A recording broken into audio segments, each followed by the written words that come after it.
বাসর ঘরে বসে রাগে দুঃখে অনবরত কান্না করে যাচ্ছে রায়া। হাতের পাশে থাকা টিস্যু বক্সের থেকে টিস্যু নিয়ে ছিঁড়েই যাচ্ছে সে। নিজের বড় ভাই সমতুল্য চাচাতো ভাইকে বিয়ে করতে হবে, এটা সে কোনোদিন কল্পনাও করতে পারেনি।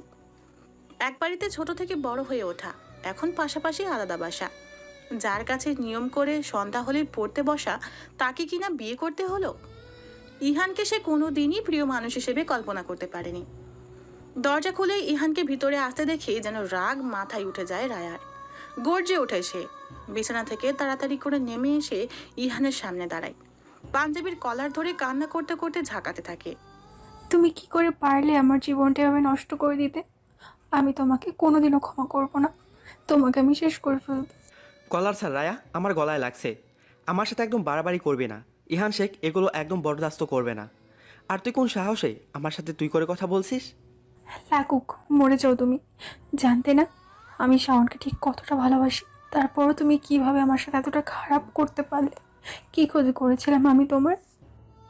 শাওন 2 দিন ধরে সেই তোকে পেয়ে যাবে আর আমার সাথে তোর দূরত্ব তৈরি করবে, আর তা আমি এত সহজেই হতে দেব, তাই না? এত সহজ না সব কিছু, বুঝেছিস? ছোটবেলা থেকে আমি যা কিছু চেয়েছি সব কিছুই পেয়েছি।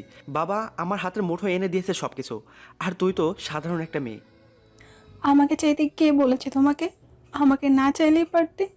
তোমার এত দামি জিনিস চাওয়া আর পাওয়ার মাঝে এই সস্তা সাধারণ মেয়েকে না চাইলেও তো পারতে। ইহান শেখ যা চায় সেটাই পায়, হোক সেটা আবশে বা ঝামেলা করেই হোক, সেটা দামি কিংবা সাধারণ।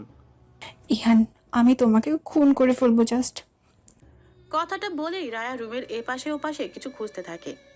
তেমন কিছু না পেয়ে মিস্ত্রির সাথে রাখা কাঁটা চামচ দেখলেও সেটা নিয়েই ইহানের কাছে ফিরে এসে চামচটা ইহানের গলায় ধরে। এটা দেখেছো? একদম তোমার গলা ফুটো করে দেবো।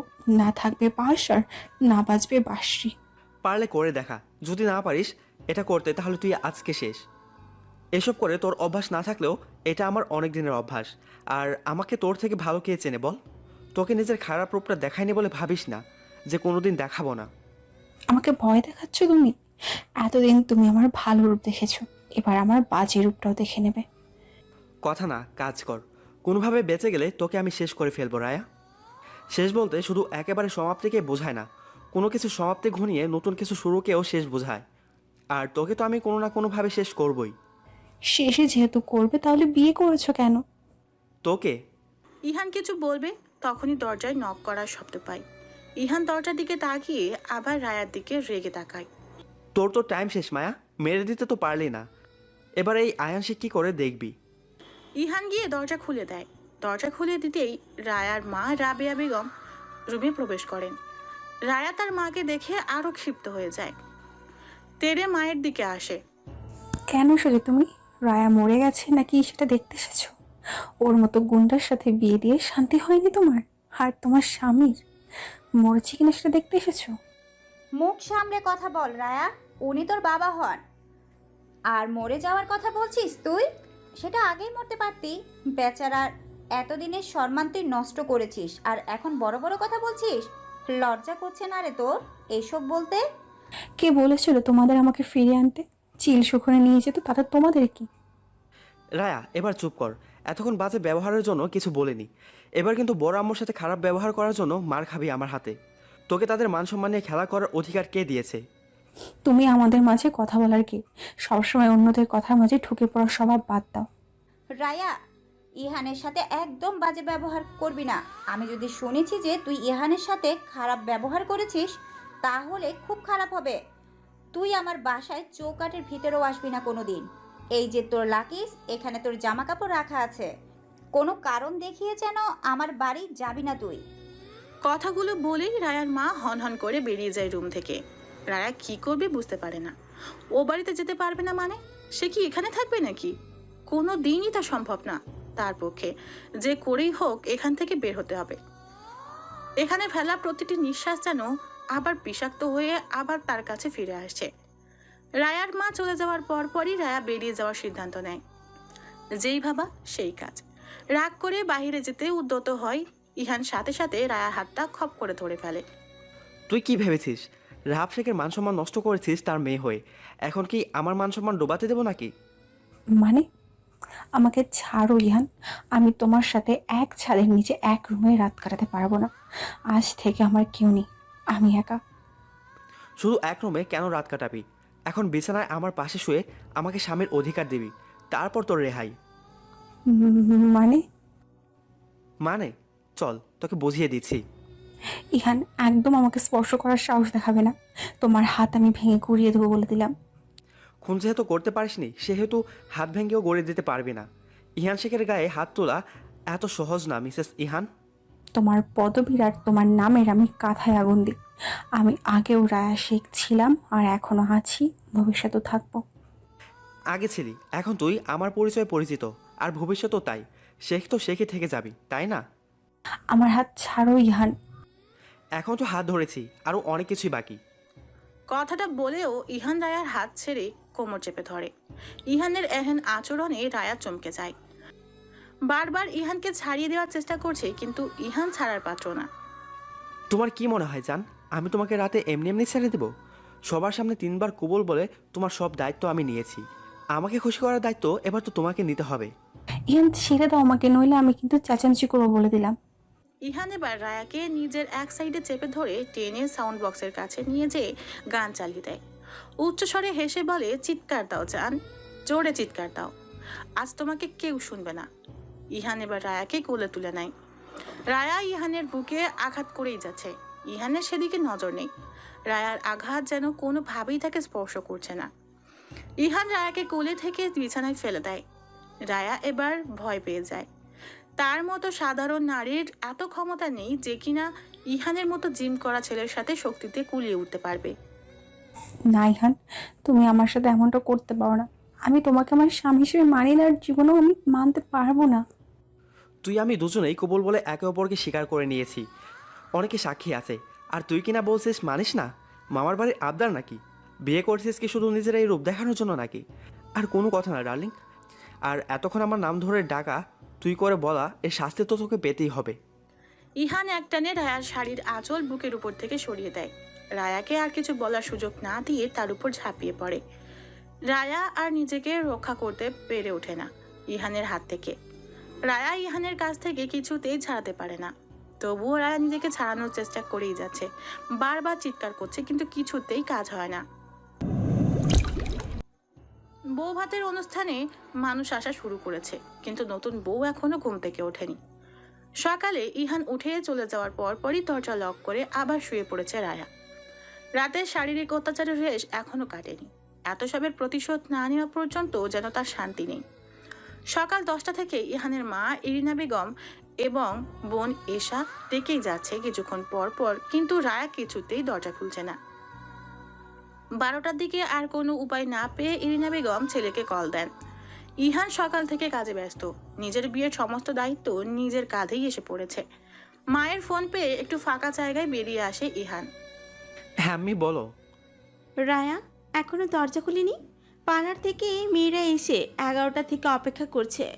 মানুষ এসে শুরু করেছে, বাড়ির এই অবস্থা দেখলে মান সম্মানের বাকিটুকুও আর থাকবে না।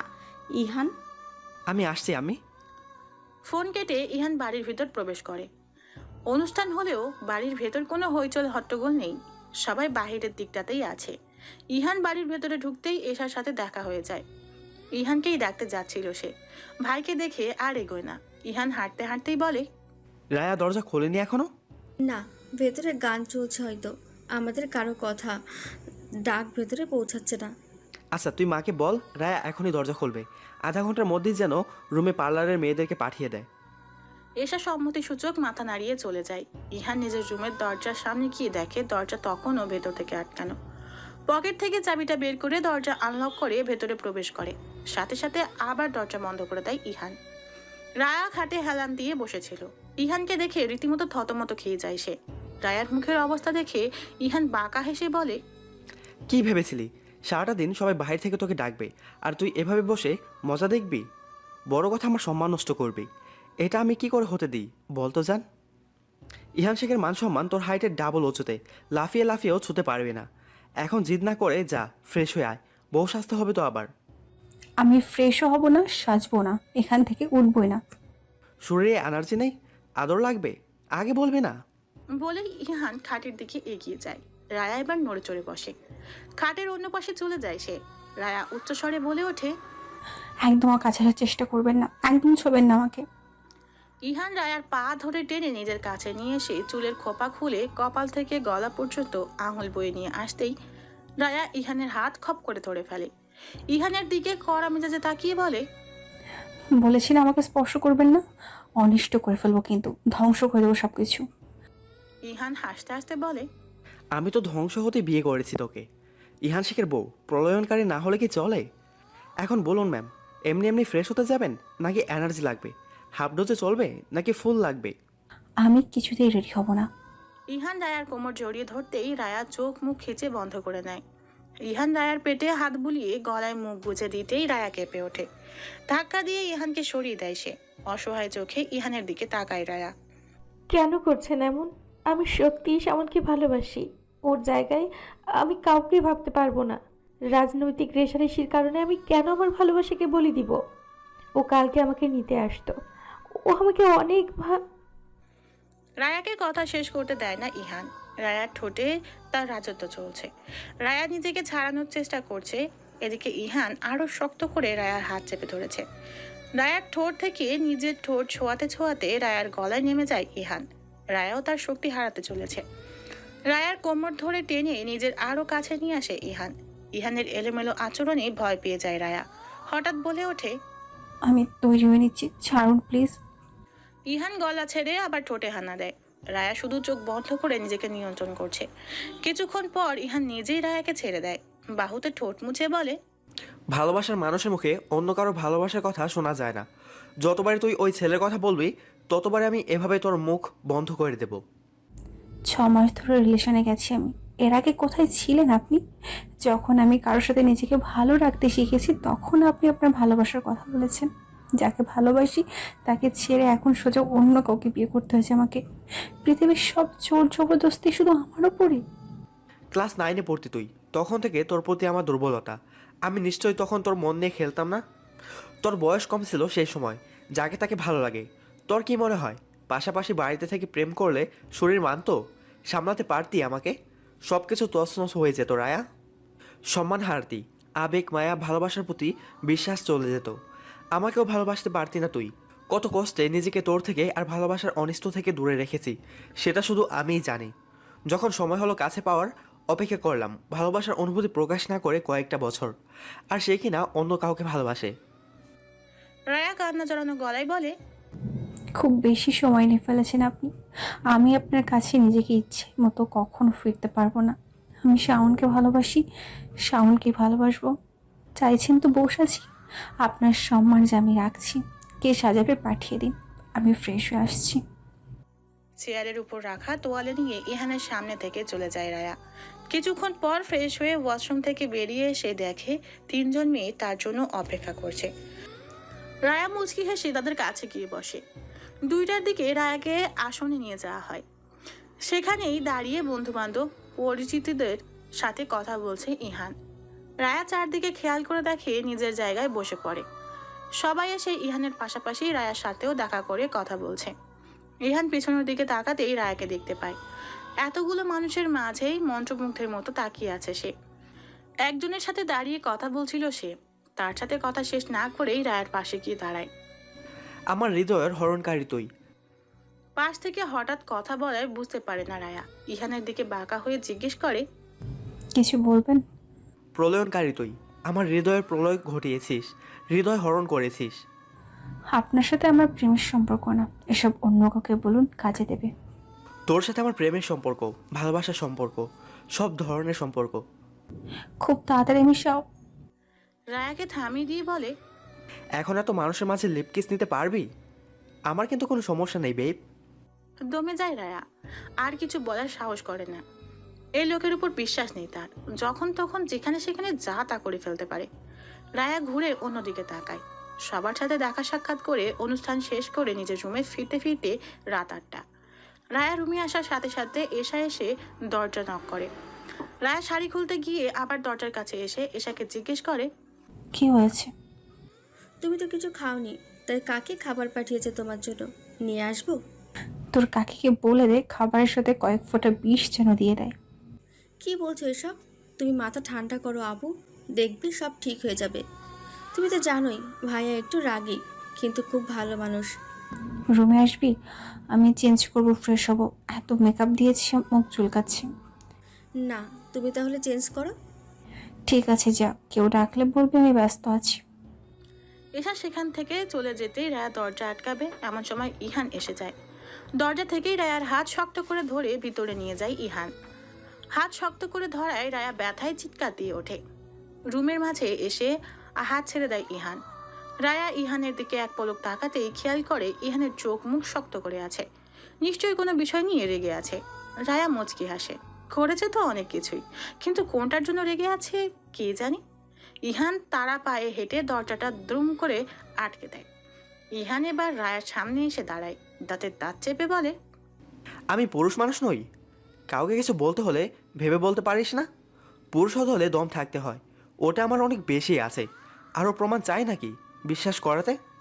রায়া ইহানের দিক থেকে চোখ ফিরিয়ে নিয়ে বলল, আপনি এগুলো আমাকে কেন বলছেন? তুই তো মানুষের কাছে বলে বেড়াচ্ছিস, তোকে বলবো না তো কাকে বলবো? আমি মোটেও এরকম কিছু কাউকে বলিনি। কি বলেছিস তাহলে? কিছুই বলিনি আমি।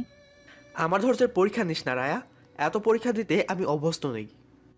কিছুক্ষণ থেমে আবার বলে ওঠে, গত রাতের জন্য দুঃখিত। এরপর থেকে তোর ইচ্ছা বা অনুমতি ছাড়া আমি তোকে ছোব না। নিশ্চিন্তে থাকতে পারিস এখন থেকে। ইহান কথাটা বলেই রুম থেকে বের হয়ে যায়। ইহানের এমন ভোল বদলে বেশ অবাক হয় রায়া। ইহানের চলে যাওয়ার দিকে নিমিষ চেয়ে থাকে। খারাপ মানুষের ভালো রূপ মোটেও হজম হচ্ছে না তার। ইরিনা বেগম রুমে প্রবেশ করে রাখে রায়া দরজার দিকেই তাকিয়ে আছে। তিনি রায়ার সম্মুখে এসে জিজ্ঞেস করেন, ইহান ওভাবে বেরিয়ে গেল কেন? কোনো কাজ পড়ে গেছে? জানি না, কিছু বলিনি। আচ্ছা, ওখানে তো মনে হয় কিছু খাসনি। আমার তো আহার নিদ্রা সব গেছে বড় মা। ইরিনা বেগম নিম্ন স্বরে বলেন, ভাগ্যে যা ছিল তাই হয়েছিল, এখন অতীত ভুলে যা। ইহানের সাথে যত তাড়াতাড়ি সব ঠিকঠাক করে নিবি ততই তোর জন্য ভালো হবে। আমার ছেলেকে তো চিনিস, ভীষণ জেদি আর একরোখা টাইপের। সব কিছু জলদি ঠিক করে নে। আমি খাবার পাঠিয়ে দিচ্ছি, খেয়ে শুয়ে পড়বি। ইরিনা বেগম চলে যাওয়ার পরই রায়া দরজা আটকে চেঞ্জ করে ফ্রেশ হয়ে নেয়। হঠাৎ বাড়ির কথা মনে হতেই বুকের মধ্যে কিছু একটা খচ করে বিঁধে। অনুষ্ঠানে সবাই সবার সাথে কথা বললেও তার বাড়ির কেউ তার সাথে কথা বলেনি, এমনকি তার মাও না। মাকে সে একবার চোখের দেখাটাও দেখতে পারেনি। ওদিকে শাওনের কি অবস্থা সেটা ভেবে মন খারাপ হচ্ছে রায়ার। শাওন কি তার কলের অপেক্ষা করছে? বিয়ের কথা তো সমস্ত গ্রাম জেনে গেছে। চেয়ারম্যান শামসুজ্জামানের মেয়ের বিয়ে বলে কথা, তাও আবার ইহান শেখের সাথে। শাওন তাকে ভুল বুঝবে কিনা সেটা নিয়ে ভাবছে রায়া। রুমের মধ্যেই পায়চারি করতে থাকে সে। ভীষণ অস্থির লাগছে তার। দরজায় নক করার শব্দ হতেই রায়া গিয়ে দরজা খুলে দেয়। ইহান খাবার নিয়ে দরজার ওপাশে দাঁড়িয়ে আছে। রায়ার দিকে প্লেট এগিয়ে দিয়ে বলে, অনেক রাত হয়েছে, খাবার খেয়ে ঘুমিয়ে পড়। আমি পাশের রুমে আছি, রাতে কোনো প্রয়োজন হলে ডাক দিলেই হবে। রায়া তার ছেলের হাসি হেসে বলে, এত চেঞ্জ, হঠাৎ এত ভালো মানুষ কেন? আপনি তো ভালো মানুষ নন। ঘরের কথা বাইরে গেলে সেটা দৃষ্টিকটুক দেখায়, আর সেটা যখন অন্য মানুষের মধ্যে ঘুরে ফিরে আবার ঘরের মানুষের কাছে আসে তখন সেটা আরও বাজে দেখায়। আপাতত চাইছি না আমাদের মাঝে আর কোনো ঘটনা ঘটুক। তুই যাই চাইবি তাই হবে। আমি তোর আশেপাশেও আর থাকছি না, আমি যেটা বলি সেটাই করি। রায়ার মনে পড়ে অনুষ্ঠানে মাকে না দেখে এসার ফোন দিয়ে মাকে কল করেছিল। তার মা তার সাথে কথা বলতে চায়নি, তখন সে কান্না করে মাকে জানিয়েছিল ইহানের কথা। রায়া ভাবে ইহানকে কি তবে কেউ কিছু বলেছে। সে কাপা কাপা গলায় বলে, আমাকে ডিভোর্স তার ব্যবস্থা করুন। ইহান খাবারের প্লেটটা পাশের ছোট টেবিলটায় রেখেই রায়ার ঠোঁট দখল করে নেয়। রায়ার সাথে সাথে চোখ বন্ধ করে ফেলে। বারান্দা দিয়ে নিম্নে বাতাস আসছে, চুলগুলো যেন রায়ার মুখে এসে আছড়ে পড়ছে। রায়াকে চোখ বন্ধ করতে দেখে ইহান আরো ক্লোজ হতে শুরু করে রায়া অবস্থা বেগতিক দেখে ইহানের থেকে নিজেকে ছাড়িয়ে নেয়। ঘটে যাওয়া ঘটনায় ভীষণ রকম অপ্রস্তুত সে। ইহান এত কিছু বলার পরও যেটা করে বসবে সেটা ধারণা করতে পারেনি সে। রায়াকে চুপ থাকতে দেখে ইহান মুচকি হেসে বলে, তুই চাইলেই আমরা আরও গভীর হতে পারতাম। ভেবেছিলাম তুইও আমাকে চাইছিস, সেজন্যই বারবার ওই গর্ধবটার নাম মুখে আনছিস। ওর নাম উচ্চারণ না করে আমাকে আমার কথায় রাখতে সহায়তা করতে তুই পারতিস রায়া। ভালোবাসি ওকে। ভালোবাসি তোকে খুব খুব। আমার ভালোবাসার দৈর্ঘ্য প্রস্থ ব্যাসার্ধ তুই কোনোদিনও পরিমাপ করতে পারবি না, গভীরতার কল্পনাও করতে পারবি না।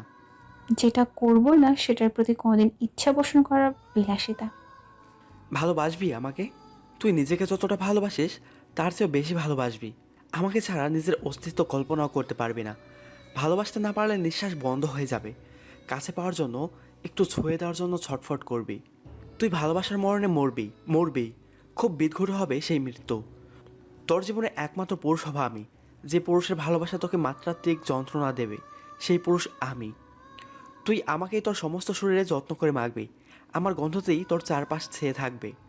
তোর সবটা জুড়ে শুধু আমি আর আমিই থাকবো। একসাথে দুজনকে ভালোবাসা নিশ্চয়ই সম্ভব না। আমি শুধু একজনেরই। ওই যে বললাম, পুরুষের ভালোবাসা তোকে মাত্রাত্মিক যন্ত্রণা দেবে, সেই পুরুষ আমি। তুই শুধু আমাকেই ভালোবাসবি। তোর সবটা জুড়ে শুধু আমিই থাকবো। ইহান রুম থেকে বেরিয়ে যায়। রায়া সেখানেই মেরে দাঁড়িয়ে ইহানের বলা কথাগুলো ভাবছে। কথাগুলো যেন তার কানে বারবার প্রতিধ্বনিত হচ্ছে। রায়া আর ইহানের ব্যক্তিগত সময় ছাড়া কয়েকদিন কেটে গেছে। ইহান এক প্রকার রায়াকে এড়িয়ে চলার চেষ্টাই আছে। রায়া রুমে থাকাকালীন ইহান ভুলে একবারও রুমে আসেনি। গোটা 4 দিন কেটে গিয়েছে, রায়া নিজের বাড়িতেও যায়নি। বাবা মা ভাইও একবার খোঁজ খবর অব্দি নেয়নি। অভিমানের পাহাড় যেন দিনকে দিন বেড়েই চলেছে। সঙ্গীহীনতায় কাটছে প্রতিটা প্রহর। শব্দহীন চাপা কান্না বুকে বেঁধে আছে। না পারছে কাউকে কিছু বলতে, আর না পারছে সইতে। প্রতিটা মুহূর্তে নিজেকে আবিষ্কার করছে বিধ্বস্ত রায়া হিসেবে। জীবনের সবকিছু কেমন খেই হারাতে বসেছে। খাটে হেলান দিয়ে অতীতের কথাগুলো ভাবছিল রায়া। এমন সময় দরজায় নক করার শব্দে সেদিকে তাকিয়ে দেখে এশা দাঁড়িয়ে আছে। রায়া ইশারায় তাকে ভেতরে আসতে বলে। এশা এসে রায়ার সামনে আরাম করে বসে। আমি কিছু টাকা দিয়েছে, শাড়ি পরে থাকতে নিশ্চয়ই তোমার অসুবিধা হচ্ছে, তাই আমি বললো তোমাকে নিয়ে বাইরে যেতে। তোমার যা যা লাগবে কিনে নিতে পারবে। কখন যাবে বলো? রায়া সোজা হয়ে বসে। বাড়ির থেকে বের হওয়ার উপায় অন্তত পাওয়া গেছে ভেবে মনে মনে বেশ খুশিই হয় সে। দুজন কথাবার্তা বলে ঠিক করে সন্ধ্যায় বের হবে। কেনাকাটার সাথে সন্ধ্যার পরিবেশটাও বেশ এনজয় করা যাবে। এশা চলে গেলেই রায়া সুন্দর একটা শাড়ি পছন্দ করে আলাদা করে রেখে দেয়। ঠিক করে আজই শায়নের সাথে দেখা করবে। রায়া আর এশা রেডি হয়ে একসাথে রুম থেকে বের হতেই দেখে ইরিনা বেগম ইহানকে খেতে দিচ্ছেন। রায়ার মনে পড়ে দুপুরে খাওয়ার সময় ইহান খাবার টেবিলে ছিল না। দুজন গিয়ে ইরিনা বেগমের সামনাসামনি দাঁড়ায়। রায়া ইহানের দিকে তাকিয়ে ইরিনা বেগমকে উদ্দেশ্য করে বলে, বড় মা আসছি, তাহলে আমরা ফিরতে একটু দেরি হতে পারে। ইরিনা বেগম ইহানের প্লেটে বাড়তি ভাতটুকু দিয়ে বলেন, মেয়েদের সন্ধ্যার পর বাইরে থাকতে হয় না, বেশি দেরি করিস না। ইহান প্লেটে ভাত নাড়াচাড়া করতে করতেই বলে, যখন আসিস সমস্যা নেই, দুজন একটু সাবধানে চলাফেরা করিস। এই এলাকার কারোর সাহস নেই তোদের কোনো ক্ষতি করার। গেড়ে রেখে দেবো না ওইখানেই। আর এশা, হ্যাঁ ভাইয়া। আমার ওয়ালেটে টাকা আছে, দুজনে 2টা বোরখা কিনে নিয়ে আসবি। এবারের পর থেকে দুজনে বোরখা পরবি। আচ্ছা। দুজন বেরিয়ে যাওয়ার সাথে সাথে ইরিনা বেগম বলে ওঠেন, দুজনকে সাহস দিয়ে মাথায় তুলিস না। এভাবে চলাফেরা করলে মেয়েরা খারাপ হয়ে যায়। আমি আমার মেয়েকে শাসনে রাখতে পারবো, কিন্তু রায়াকে কিছু বলতে গেলে খারাপ শাশুড়ি হয়ে যাব। তার যে ভালো তুই এসব দেখ। চিন্তা করো না আম্মি, কিচ্ছু হবে না। আমি যতটুকু করতে দেব ততটুকুই কেউ কোনো কিছু করতে পারবে। শপিং শেষ করে রায়া আর এশা রেস্টুরেন্টে এসে বসেছে।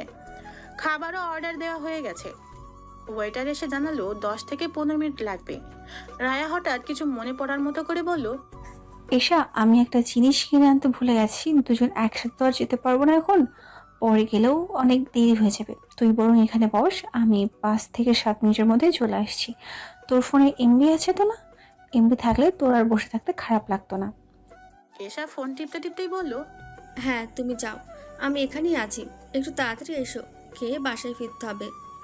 আমি যাব, কিনে নিয়েই চলে আসবো, বেশি সময় লাগবে না। এশা সম্মতিসূচক মাথা নাড়িয়ে আবার ফোনে মন দেয়। রায়া নিজের সাইড ব্যাগটা নিয়ে তাড়াতাড়ি করে বেরিয়ে যায়। সে জানে শাওন এই সময় কোথায় থাকে। যতদিন তার সাথে এই সময় রাতে কথা হয়েছে, ফোনে কথা বলার সময় জিজ্ঞেস করলে একই জায়গার নাম বলেছে সবসময়। রায়া তাড়াতাড়ি করে হেঁটে স্টলের সামনে গিয়ে দাঁড়ায়। ভেতরে কয়েকজন ছেলে দাঁড়িয়ে দাঁড়িয়ে ক্যারাম খেলছিল।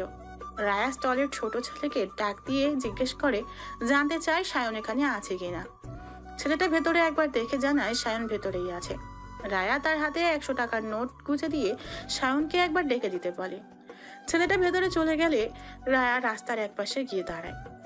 মিনিট খানেকের মধ্যে স্থলের ভেতর থেকে লম্বা চওড়া স্বাস্থ্যবান ছেলে এক প্রকার দৌড়ে এসে রায়াকে জড়িয়ে ধরতে লাগলে রায়া তার বুকে হাত দিয়ে ঠেলে থামিয়ে দেয়। ছেলেটা সেখানেই দাঁড়িয়ে থাকে। রায়া অস্পষ্টভাবে বলে ওঠে, শাওন। শাওন এলোমেলো ভাবেই কিছু বলতে গিয়ে ব্যর্থ হয়। মলিন মুখে শুধায়, কেমন আছো রায়া? রায়া কিছু বলে না। নিমিষ তাকিয়ে দেখছে শাওনকে। কতগুলো দিন কেটে গেছে, দুজনের দেখা হয়নি, এমনকি মুঠোফোনে বাক্য বিনিময়ও হয়নি। রায়াকে চুপ থাকতে দেখে শাওন আবার বলে ওঠে, তুমি তোমার শাওনকে ছেড়ে কেমন আছো? তোমার শাওনকে একবারও মনে পড়েনি তোমার? তুমি জানো আমি তোমাকে মনে করে কত কান্না করেছি, কতবার তোমায় কল করেছি জানো তুমি? রায়া নিচু গলায় বলে, তুমি আমাকে সেদিন নিতে আসোনি কেন শাওন? তুমি কিভাবে পারলে আমাকে ঠকাতে? তুমি জানো আমি স্টেশনে একলা একটা মেয়ে কিভাবে ছিলাম? বিয়ের আসর ছেড়ে পালিয়েছিলাম আমি শুধু তোমার কথা ভেবে, তোমার সাথে সংসার করব বলে। অথচ আজ আমাকে অন্য কোনো সংসার সামলাতে হচ্ছে। এসব তো আমি চাইনি শাওন, তবে কেন আমার সাথে ঘটলো এসব? আমি তোমাকে নিতে স্টেশনে গিয়েছিলাম রায়া। আমাকে না নিয়ে ফিরে গেছিলে? বুক কাঁপলো না তোমার? স্টেশনের গেটে পা রাখতে দেখি মার কল। আব্বু অসুস্থ হয়ে গেছিল। তোমাকে কিভাবে নিয়ে যেতাম বলো? আমি ভেবেছিলাম তুমি বাড়ি ফিরে গেলে বিয়েটা আর হবে না, কোনো না কোনোভাবে বিয়েটা তুমি ভেঙে দেবে, বিশ্বাস ছিল। রায়া চোখ ছলছল করছে। চোখের পলক ফেলতেই 2 ফোঁটা পানি গাল বেয়ে গড়িয়ে পড়ল। রায়া নাক টেনে গাল মুছে বলল, বিয়ে আমি ভাঙতে পারিনি শাওন। তুমি একা এসেছো এখানে রায়া, আমি তোমাকে অন্য কারোর সাথে সহ্য করতে পারছি না। অন্য কেউ তোমার সাথে থাকছে ভাবলে কান্না পায়। সে তোমাকে ছোঁয়নি তো বলো? তুমি আমারই আছো তো বলো, বলো না। রায়া ফুপিয়ে কান্না করে দেয়। কান্না জড়ানো গলায় বলে, ছুঁয়েছে শাওন, ইহান আমাকে খুব বাজেভাবে ছুঁয়েছে। কিছুক্ষণ নীরব হয়ে দাঁড়িয়ে থাকে শাওন। রায়া কান্না করেই যাচ্ছে। শাওন কিছু একটা ভেবে চকিতে বলে ওঠে, রায়া তুমি আমার, সে তুমি যেরকমই হও, ইহান তোমাকে তোমার ইচ্ছের বিরুদ্ধে স্পর্শ করেছে। আমি তোমাকে এক্ষুনি এখান থেকে নিয়ে যাব, আর থাকতে হবে না তোমার ওখানে। তুমি আমার সাথে আমার মানুষ হয়ে থাকবে। প্রিয় মানুষের মুখে এমন কথা শুনে আশার আলো দেখতে পায় রায়া। নিজের মনকে জিজ্ঞেস করে, পালিয়ে যাবো শাওনের সাথে? বাবা, বাবার যে সম্মানহানি হবে। পরে মনকে বোঝায় তারা কেউ তো তার কথা শোনেনি, তাহলে সে কেন এত মানুষের কথা শুনবে। রাজি হয়ে যায় রায়া। প্রিয় মানুষের সাথে পালিয়ে যেতে সে প্রস্তুত। ঠিক করে এক্ষুনি পালাবে তারা, কারো কথা আর ভাবে না। রায়া রাজি হওয়ায় সায়নও বেশ খুশি হয়। রায়া 2 বাহু ধরে বলে, তুমি এখানেই দাঁড়াও, আমার বন্ধুকে ব্যবস্থা করতে বলি। কিসের ব্যবস্থা করতে বলবে? রায়ার কথা না শুনে শাওন একটু দূরে এসে কাউকে কল লাগায়। দূরে জ্বলতে থাকা লাইটের আলোয় শাওনের মুখে শয়তানি হাসি স্পষ্ট বোঝা যাচ্ছে। ওপাশ থেকে কল রিসিভ করতেই শাওন বলে ওঠে, মামা, কাম তো হয়ে গেছে। আব্বার শত্রু মেয়ে বর্তমানে ইহান শেখের স্ত্রী নিজে পায়ে হেঁটে আমার কাছে চলে এসেছে। সেদিন সম্মান ডুবাইতে পারেনি তো কি হয়েছে, আজ সব হবে। রাহাত আর নায়ককে ডাক দে, 4 জন মিলে আজ মাস্তি করব। রুমটা ঠিক কর, আইতেছি। কল রেখে রায়ার কাছে যাওয়ার উদ্দেশ্যে পিছন ফিরতেই রায়াকে দেখে চমকে যায় সায়ন। সাথে সাথে চোখ বড় বড় হয়ে যায় তার। রায়ার মুখে একসাথে ভয়, নিন্দা, তীব্র ঘৃণা পরিলক্ষিত। শাওন শুকনো ঢোক গিলে বলে, রায়াত, তুমি এখানে? রায়া নিজেকে নিয়ন্ত্রণ করতে না পেরে রাগে একটা শব্দের চর লাগিয়ে দেয় শাওনকে। শাওন গালে হাত দিয়ে দাঁতের দাঁত ঠকতে থাকে। হাত ধরে টেনে ফাঁকা জায়গায় নিয়ে যেয়ে বলে, তোর সাহস তো কম না, তুই আমাকে চর মারলি, এই শাওনকে চর মারলি, জীবনের বয় নেই তোর। রায়া টান দিয়ে নিজের হাত ছাড়িয়ে নিয়ে বলে, ভালোবাসার নামে এই নোংরা খেলা খেলতে বুক কাঁপলো না তোর? তুই আমাকে রেপ করার চিন্তা করছিস? রাজনৈতিক শত্রুতার জন্য তুই আমার ইমোশন নিয়ে খেললি, আর তোর জন্য আমি কিনা রুমে বসে দম বন্ধ করা কান্না করছিলাম। শাওন সাথে সাথে পকেট থেকে রুমাল বের করে কোনোভাবে রায়ের মুখটা বেঁধে দেয়। এক হাত দিয়ে শক্ত করে রায়ার 2 হাত মুঠোবন্দি করে ধরে কোনো একজনকে কল দিয়ে তাড়াতাড়ি সেখানে আসতে বলে। রায়া নিজেকে ছাড়ানোর চেষ্টা করছে, চোখ দিয়ে তার অনবরত বাড়ি ঝরছে। ভালোবাসার মানুষের এমন কুৎসিত বিকৃত রূপ দেখতে হবে এটা সে কখনো কল্পনাও করতে পারেনি। হঠাৎ পায়ে হাঁটু নেচে কেউ পিছন দিক থেকে লাথি দিতেই আঘাত লেগে তার সামলাতে না পেরে মাটিতে পড়ে যায় শাওন। পিছন ফিরে তাকায় সে। রায়া কিংকর্তব্য বিমূঢ় হয়ে দাঁড়িয়ে আছে। তার চোখের বাড়িধারা থামেনি এখনো। রায়ার মুখের বাঁধন নিজেই খুলে নেয়। দৌড়ে গিয়ে দাঁড়িয়ে থাকা ব্যক্তিটাকে জড়িয়ে ধরে বুকে মাথা রেখে বলে ওঠে, ইহান। ইহানের পিছনে কয়েকজন দাঁড়িয়ে আছে, হাতে তাদের লাঠি সোটা। 7-8 জনের মধ্যে কারো হাত শূন্য নেই, সবার মুখেই রাগের ছটা। ইহান রায়াকে বুকের বাম পাশে বাম হাত দিয়ে জড়িয়ে নিয়ে শাওনের দিকে এগিয়ে যায়। শাওন উঠবে এমন সময় আর একবার জোরে লাথি দিয়ে ফেলে দেয়। হাতের উপর পা দিয়ে ডলতে থাকে আর বলতে থাকে, বউ হয় ও আমার, অসুরে হাত দেওয়ার তুই কে? ও আমার বউ, মারলেও আমি মারবো আর আদর করলেও আমিই করব। আমি ছাড়া অন্য কেউ ওর গায়ে ফুলে টোকা দিলে হাত ভেঙে ফেলবো। ওর ওপর সব অধিকার শুধুমাত্র আমার। কানে ভালো করে কথাটি ঢুকিয়ে নে, ও আমার বউ হয়। নিজেকে নিয়ন্ত্রণ করতে না পেরে বেধড়ক মারধর করতে থাকে। পিছনে থাকা ছেলেগুলো শাওনকে মারতে এগিয়ে আসতে চাইলে ইহান তাদের থামিয়ে দিয়ে বলে, ওকে তো আমি দেখে নিচ্ছি, আমার বউয়ের গায়ে হাত দিয়েছে, ওর হাত তো আমি ভেঙে গড়িয়ে দেবো। শালা কুত্তার বাচ্চা আমার বউকে স্পর্শ করেছে। কিছুক্ষণের মধ্যে শাওনের 3 জন বন্ধু গাড়ি নিয়ে নির্দিষ্ট জায়গায় এসে মারপিট দেখে প্রথমে চলে যেতে চায়। তারপর সিদ্ধান্ত নেয় এবারের মতো ইহান শেখের কাছে ক্ষমা চেয়ে শাওনকে ফিরিয়ে নিয়ে যাবে। যেই ভাবা সেই কাজ। 3 জন গাড়ি থেকে নেমে এগিয়ে যেয়ে ইহানকে ধরে থামায়। সবাই শাওনের হয়ে ক্ষমা চায়। 2 জন মিলে শাওনকে মাটি থেকে টেনে তুলে দাঁড় করিয়ে দেয়। একজন বারবার শাওনের হয়ে ক্ষমা চেয়ে যাচ্ছে। ইহান বলে ওঠে, তোদেরও খুব ভালো করে চেনা আছে, কুত্তার সাথে থেকে থেকে তোরাও তার মতো ঘেউ ঘেউ করে যাচ্ছিস। আমার বউয়ের দিকে যদি আর একবার কাউকে নজর তুলে তাকাতে দেখি, ওই চোখ একদম তুলে নেব, মাথায় রাখিস। আমার জিনিস মানে সেটা শুধু আমারই। এখানে আমি অন্য কাউকে এক চোল পরিমাণও বরদাস্ত করব না। ফার্দার যদি আমার এলাকার ত্রিসীমানায় তোদের কাউকে দেখেছি, সেই দিনই তোদের শেষ দিন হবে, মনে রাখিস। ইহান একজনকে ডেকে পুলিশকে কল করতে বলে। রায়াকে নিয়ে সেখান থেকে বেরিয়ে যায়। রায়া আর ইহানের বাড়ি ফিরতে ফিরতে 10টা পার হয়ে যায়। গাড়িতে দুজনের সাথে একটা কথাও বলেনি। সারা রাস্তা রায়া চোখের পানি ফেলেছে। পৃথিবীর কোনো মানুষই নিজেকে নিজের পছন্দ বা সিদ্ধান্তকে ভুল হিসেবে কিছুতেই মেনে নিতে পারে না। সারা পৃথিবীর মানুষ যখন চোখে আঙুল দিয়ে দেখিয়ে দেয় তখন খুব দেরি হয়ে যায়। নিজেকে শুধরে নিতে নিতে কিছু সম্পর্ক স্বকীয়তা হারায়। বাড়ির সামনে এসে গাড়ি থামলে রায়া গাড়ি থেকে নেমে পাশেই দাঁড়ায়। ইহান গাড়ি রাখার জায়গায় গাড়ি ঠিক করে রেখে এসে দেখে রায়া যেখানে দাঁড়িয়ে ছিল সেইখানেই দাঁড়িয়ে আছে। ইহান গেটের ভেতরে ঢুকবে এমন সময় রায়াকে উদ্দেশ্য করে বলে ওঠে, আমি আগেই এশাকে বাড়িতে পাঠিয়ে দিয়েছি। ওকে আমি বলেছি আমি তোকে নিয়ে দেরিতে ফিরবো। ও এভাবেই বাড়িতে বলেছে। এবার তুইও স্বাভাবিক হয়ে বাড়িতে ঢুকলেই আর কোনো সমস্যা হবে না। দুজন একসাথেই বাড়িতে প্রবেশ করে। ইহান নিজের জন্য বরাদ্দকৃত রুমের দরজাটা হাট করে খুলে আবার দরজা আটকে দেয়। রায়া সেখানে কিছুক্ষণ দাঁড়িয়ে আর কোনো সাড়া শব্দ না পেয়ে নিজেও নিজের রুমের দিকে অগ্রসর হয়। রাতে আর কারোর সাথে দেখা হয় না তার। রায়ার ঘুম থেকে উঠতে উঠতে 11টা বেজে যায়। সারা রাত ঘুমাতে পারেনি সে। সমস্ত দুনিয়ার দুঃখ কষ্ট যেন বুকে চেপে বসেছিল তার। বিছানাতে শুয়ে শুয়ে এপাশ ওপাশ করেছে সারা রাত। কখনো বা রুমেই পায়চারি করেছে বা বারান্দায় দাঁড়িয়ে খোলা আকাশের দিকে তাকিয়ে দুঃখ বিলাস করেছে। ফ্রেশ হয়ে নাস্তা করে নিজের রুমে ফিরে আসবে এমন সময় ইরিনা বেগম রায়াকে নিজের রুমে ডাকেন। রায়া ইরিনা বেগমের পিছে পিছে রুমে প্রবেশ করেন। দুজনই গিয়ে সোফায় বসে। ইরিনা বেগম ঠান্ডা মেজাজে বলতে শুরু করলেন, আমার ছেলে আমার সাথে সব কথা শেয়ার করে। যেহেতু আমার কম বয়সে বিয়ে হয়েছিল তাই সব মিলিয়ে আমি আমার ছেলের চেয়ে 16 বছরের বড়। বয়সের বেশি পার্থক্য না থাকায় আমি আমার ছেলের সাথে খুব ভালোভাবে মিশতে পেরেছি। এই যে তোর বড় বাবা মারা যাওয়ার পর কিন্তু আমি একা আমার ছেলে মেয়েকে মানুষ করেছি। আল্লাহ যদি আমাদের উপর রহমত না রাখতেন এইটা সম্ভব হতো না। ইহান যে তোকে পছন্দ করে এটা আমি অনেক আগে থেকেই জানি। ইহান বাইরে পড়তে যাওয়ার সময় নিজে তোর বাবার কাছে তোকে চেয়ে গিয়েছিল। শোন মা, সংসার জীবনে ভালো থাকার জন্য ভালোবেসে বিয়ে করা জরুরি না।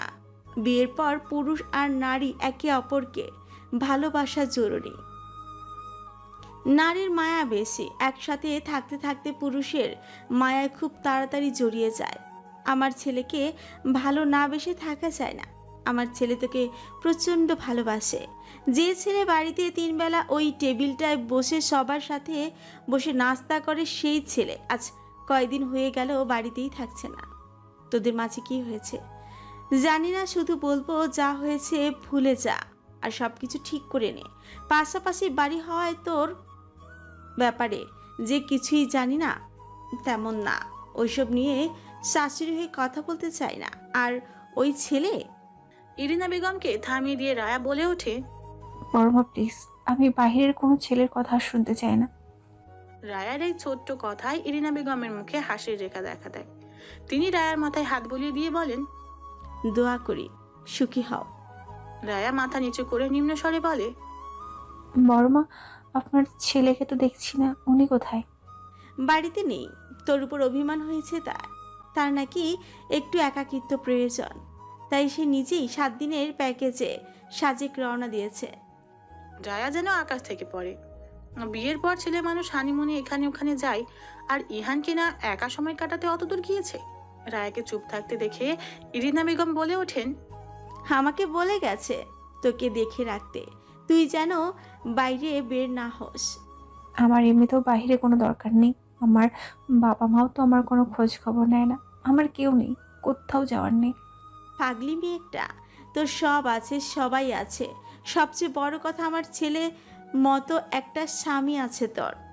দুজনের মাঝে আরো বেশ কিছুক্ষণ কথা চলে। ইরিনা বেগমের প্রতিটা কথা যেন মনে দাগ কাটতে থাকে রায়ার। নিজের যে কত বড় ভুল করে বসে আছে সেটা হাড়ে হাড়ে বুঝতে থাকে। মন খারাপ লাগছে ইহানের কথা ভেবে, প্রচন্ড রাগ লাগছে নিজের প্রতি। সন্ধ্যা 7টার পর থেকে বারান্দায় বসে ইহানকে কল দিয়ে যাচ্ছে রায়া। বিকালে এশাকে দিয়ে রায়ার ফোন আর চার্জারটা আনিয়ে নিয়েছিল ইরিনা বেগম। ছেলে আর ছেলের বউয়ের সংসারটা ঠিক করতে তিনি ভীষণ কর্মঠ। সন্ধ্যা থেকে 30 বারের বেশি কল করা হয়েছে রায়ার, কিন্তু ইহান ফোন তোলেনি। রায়ার ভীষণ মন খারাপ হচ্ছে। ইরিনা বেগমের কথাটা বারবার কানে বাজছে। সংসার জীবনে ভালো থাকতে হলে ভালোবেসে বিয়ে করা জরুরি না, বিয়ের পর সঙ্গীকে ভালোবাসা জরুরি। রায়া তার জীবনের কালো অধ্যায়ের সমস্তটা ঝেড়ে ফেলতে চাইছে। সাথের মানুষটা এগিয়ে এলে হয়তো সব নতুন করে শুরু করা সম্ভব হতো। ইরিনা বেগম রাতের খাবারের জন্য ডাকতে এসে রায়াকে রুমে না পেয়ে বারান্দায় এসে দেখে রায়া ফোনটা পাশে রেখে বাহিরে তাকিয়ে কিছু একটা ভাবছে। ইরিনা বেগম কাঁধে হাত রাখতেই চমকে ওঠে রায়া। পিছনে তাকিয়ে ইরিনা বেগমকে দেখে মলিন একটা হাসি দিয়ে বলে, হ্যাঁ বড়মা বলেন। কত বাজে দেখেছিস? খেতে হবে না? খেতে আয়। আমার খেতে ইচ্ছা করছে না বড়মা। হুম, এইসব আমি একদম শুনবো না। আমি ভাত বাড়ছি গিয়ে, তুই এক্ষুনি আসবি, একদমই দেরি করবি না। আর কালকে বাড়ি যাবি। বাবা রাগ করে আছে, তুই ভুল করেছিলি, তাই সব ঠিকঠাক করে নিতে হবে তো, তাই না? রায়া মাথা ঝাঁকায়। ইরিনা বেগম কিছু একটা ভেবে বলেন, একটা কথা আমি গ্যারান্টি দিয়ে বলতে পারি, আমার ছেলের মতো আর একটাও পাবি না। তুই শুধু এখন একটু পরিশ্রম করে ওকে নিজের কাছে ফিরিয়ে নিয়ে আয়। একটা মেয়ে চাইলে পুরুষকে যাযাবর বানাতেও পারে, আবার সংসারী পুরুষও বানাতে পারে। তুই আমার ছেলেকে তোর সুখের হাতিয়ার হিসেবে তৈরি করে নি। ইরিনা বেগম কথা শেষ করে চলে যান। রায়া আরেকবার কল দিয়ে খেতে যাওয়ার কথা ভাবে। রায়া ফোন কানে ধরে গ্রিলের রং তুলতে থাকে চিমটে দিয়ে। ফোন রিসিভ হতেই চোখ খিঁচে বন্ধ করে নেয় রায়া। ওপাশের লোকটার কোনো সাড়া শব্দ না পেয়ে রায়া নিজেই বলে, কোথায় আপনি? ওপাশ থেকে উল্টো জবাব আসে, কেন, কি হয়েছে? প্রশ্নের জবাব উত্তর দিতে হয়, উল্টো প্রশ্ন করছেন কেন? বিদেশিরা কি আপনাকে এটা শিখিয়েছে? ফোন করেছিস কেন সেটা বল। বাসায় আসেন। না, আমি সাজেক যাচ্ছি। আপনি কোথাও যাচ্ছেন না। বললাম তো যাচ্ছি। তুই আমার থেকে বেশি জানিস নাকি? আপনি নিয়ন ভাইয়ের সাথে ওনার বাড়িতে আছেন, আমি জানি। আমার কাছে থাকলে তো তোর সমস্যা। এক্স বয়ফ্রেন্ডের জন্য সারাক্ষণ তোর মনটা পুড়ে ছাই হয়ে যায়। দূরেই তো আছি, ভালোই তো থাকার কথা। বাসায় আসেন, চুমু খাবো। থাপড় খাবি বেয়াদব মেয়ে? আপনার মতো ওষ্ঠতে ওষ্ঠ মিলিয়ে যে চুম্বন করা ওটা দেবো, বাসায় আসেন। টসটসে গালে পুরুষ মানুষের শক্ত হাতে যে থাপড় দেওয়া হয় সেটাই দিব একদম। আসবেন না বাসায়? না, ফোন রাখ। ইহান ফোন কেটে দিলে রায়া দাঁতের দাঁত চেপে চিৎকার দিয়ে বলে ওঠে, শাশুড়ি মা, আপনার ছেলে বাসায় আসুক আগে, তারপর বুঝিয়ে দেব কত মরিচে কত ঝাল। আমি যেভাবে যে পরিস্থিতিতে তোকে ছুঁয়েছি, তোর অনিচ্ছা সত্ত্বে তোকে ভালোবাসা চাপিয়ে দিয়েছি, এটা আমার ভুল। ভুল না, অন্যায় করেছি, আমি মেনে নিলাম। কিন্তু তুই যেটা করতে চেয়েছিলি সেটা কী ছিল? তোর আর আমার কাছে কি কাটাকুটি করে মিলমিশ হওয়া যায়? ইহানের প্রশ্নের উত্তরে রায়া কিছুই বলতে পারছে না। চুপচাপ বসে নীরবতা পালন করছে আয়োজন করে। একটা দীর্ঘশ্বাস ফেলে বলে, মানুষ প্রতারিত হওয়ার পর নতুন করে ভালোবাসতে ভয় পায়। আমি খুব বাজেভাবে প্রতারিত হয়েছি, খুব খুব খুব বাজেভাবে। আমি নিজেকে সব কিছু থেকে সরিয়ে নিচ্ছি, নিজেকে বদলে ফেলছি। আমার পৃথিবীতে আমার মানুষ বলতে একজনও নেই। এটাই কি বড় শিক্ষা না আমার জন্য? মানুষ মাত্রই তো। ইহান ধমকে সুরে বলে ওঠে, একদম এটাকে ভুল বলবি না, এটা অন্যায়, মাত্রা ছাড়া অন্যায়। ক্ষমার অযোগ্য। আপাতত ক্ষমার বিষয়টা মাথায়ও আনতে চাইছি না। একাকিত্ব আমাকে গিলে খাচ্ছে, সঙ্গ প্রয়োজন। কিছু সময় মানুষের একাকিত্ব প্রয়োজন, নিজের ভুল বোঝার জন্য, নিজেকে চেনার জন্য, প্রায়শ্চিত্ত করার জন্য একাকিত্ব প্রয়োজন। আমার প্রয়োজন আর অনুভব করেন না, নাকি মৃত্যুসম অপরাধ করার ফলে আমার প্রতি থাকা ভালোবাসা ধুয়ে মুছে সাফ হয়ে গিয়েছে, ভালোবাসতে ভুলে গিয়েছে? একটা অন্যায় করার পর যতটুকু অপরাধ বোধ হওয়া প্রয়োজন, তার চেয়ে অনেক হয়েছে এবং হচ্ছে। হতে থাকুক।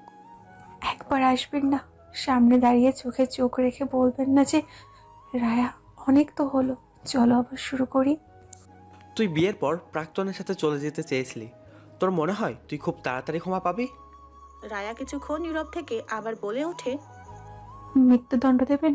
বেঁচে যেতাম, দম বন্ধ হয়ে আসি আমার, সময় সময় বাঁচার তাগিদে ছটফট করি। এসব আর করতে হতো না, এত অসম্মান নিয়ে বাঁচা যায় না। আপনি এতটুকু চিন্তা করছেন না যে আপনার সাথে যদি এমন হতো যে আপনি কাউকে ভালোবাসেন আর বাড়ি থেকে আপনাকে অন্য কারোর সাথে বিয়ে দিয়েছে, হঠাৎ আগে সেই ভালোবাসার মানুষকে দেখলে হৃদয়টা লাফিয়ে উঠবেই। আমি কিছুতেই ভুলতে পারছি না যে আমার বউ অন্য কারোর সাথে। ইহান কথা বলতে গিয়ে থেমে যায়। নিজের বলা বাক্যটা কিছুতেই শেষ করতে পারে না, মুখ দিয়ে বের হয় না কথা। ইহানকে চুপ করে যেতে দেখে রায়া বলে ওঠে, মৃত্যু প্রয়োজন হয় এমন পরিস্থিতিতে ফেলে দেবেন না, এমন পরিস্থিতি তৈরি করবেন না প্লিজ, যেটাই ভুলের বা অন্যায়ের প্রায়শ্চিত্ত করতে করতে নিজের মৃত্যু কামনা করতে হয়। মানুষের নিজের ভুল বুঝতে একটা ধাক্কা যথেষ্ট। এই ধাক্কা আমার হাড়গোড় ভেঙে মাটিতে মিশিয়ে দিয়েছে। আমি আর উঠে দাঁড়াতে পারছি না। মানুষের মন থেকে যখন ভালো লাগা হারিয়ে যায়, তখন ভালো থাকাটাও বিদায় নেয়। আর ভালো থাকা বিদায় নিলে মানুষ তখন মৃত্যুর সাথে বন্ধুত্ব করতে উদ্গ্রীব হয়ে ওঠে। ইহান তখনও চুপ করেই আছে। রায়া নিজেই কান্না করতে করতে আবার বলে, আমি কিন্তু যেভাবে হোক নিজেকে বাঁচিয়ে নিতাম। আমি আমার সিদ্ধান্ত অনুযায়ী প্রথম ধাপ ফেলার আগেই সবটা জেনে গিয়েছিলাম। যেটা করতে চেয়েছিলাম সেটা চাওয়া পর্যন্তই, আর এটাই আমার অপরাধ। রায়া আর কথা বলতে পারছে না। কান্না করে তার নাক মুখ বন্ধ হয়ে আসছে, গলা থেকে কথা বের হচ্ছে না। রায়া ফোনটা কেটে পাশে রেখে ফুপিয়ে ফুপিয়ে কান্না করতে থাকে। গোটা 4 সপ্তাহ পর ইহান রায়ার কল রিসিভ করেছিল। এই 4 সপ্তাহে রায়া প্রতিটা সেকেন্ডে নিজেকে পুড়িয়ে নিজেকে খাঁটি করে তৈরি করেছে প্রতিনিয়ত। রায়ার কান্নার আওয়াজে দরজায় এসে নক করেন ইরিনা বেগম। রায়া চোখ মুছে বিছানা থেকে নেমে দরজা খুলে দেয়। ইরিনা বেগম শাড়ির আঁচল 2 ভাঁজ করে কাঁধে তুলে নিয়ে রুমে প্রবেশ করেন। রায়া ও ইরিনা বেগমের পিছে পিছে গিয়ে সামনেই দাঁড়ায়। ইরিনা বেগম ইশারা করে বসতে বলে, রায়া বাধ্য মেয়ের মতো বসে পড়ে। কান্না করছিলি? ইরিনা বেগমের হঠাৎ করা প্রশ্নে অপ্রস্তুত হয়ে যায় রায়া। ইরিনা বেগমের দিকে তাকিয়ে আবার চোখ নামিয়ে নেয়, কিন্তু মুখ দিয়ে কিছু উচ্চারণ করতে পারে না। ইরিনা বেগম রায়ার কাছাকাছি গিয়ে বসেন। এক হাত দিয়ে রায়াকে নিজের বুকের সাথে জড়িয়ে নিয়ে বলেন, এই কয়েকদিনে তো কম কান্না করলি না, আর কত? আপনার ছেলে আমাকে মাফ করবে না বড় মা, আমি যে খুব বড় অপরাধ করে ফেলেছি। হ্যাঁ, অপরাধ করেছিস, কিন্তু আমি মেয়ে হিসেবে যেটুকু বুঝি, মেয়েদের মায়া অনেক গভীর, খুব বেশি ভালোবাসতে পারে। আর এই অতিরিক্ত ভালোবাসা যখন ভুল মানুষের প্রতি আসে, তখন আর কান্নার সীমা থাকে না। একটা মানুষের ভুল ঠিক করে নিয়ে নিজেকে নতুনভাবে গড়ে তোলার জন্য একটা মাস কম সময় না। কান্না করে নে, যত ইচ্ছে আজ কান্না করে নে। এরপর আর কোনো দিন যদি আমি তোকে কান্না করতে দেখেছি, তাহলে আমার থেকে খারাপ আর কেউ হবে না, বলে দিলাম। রায়া ফুপিয়ে ফুপিয়ে কান্না করতে থাকে।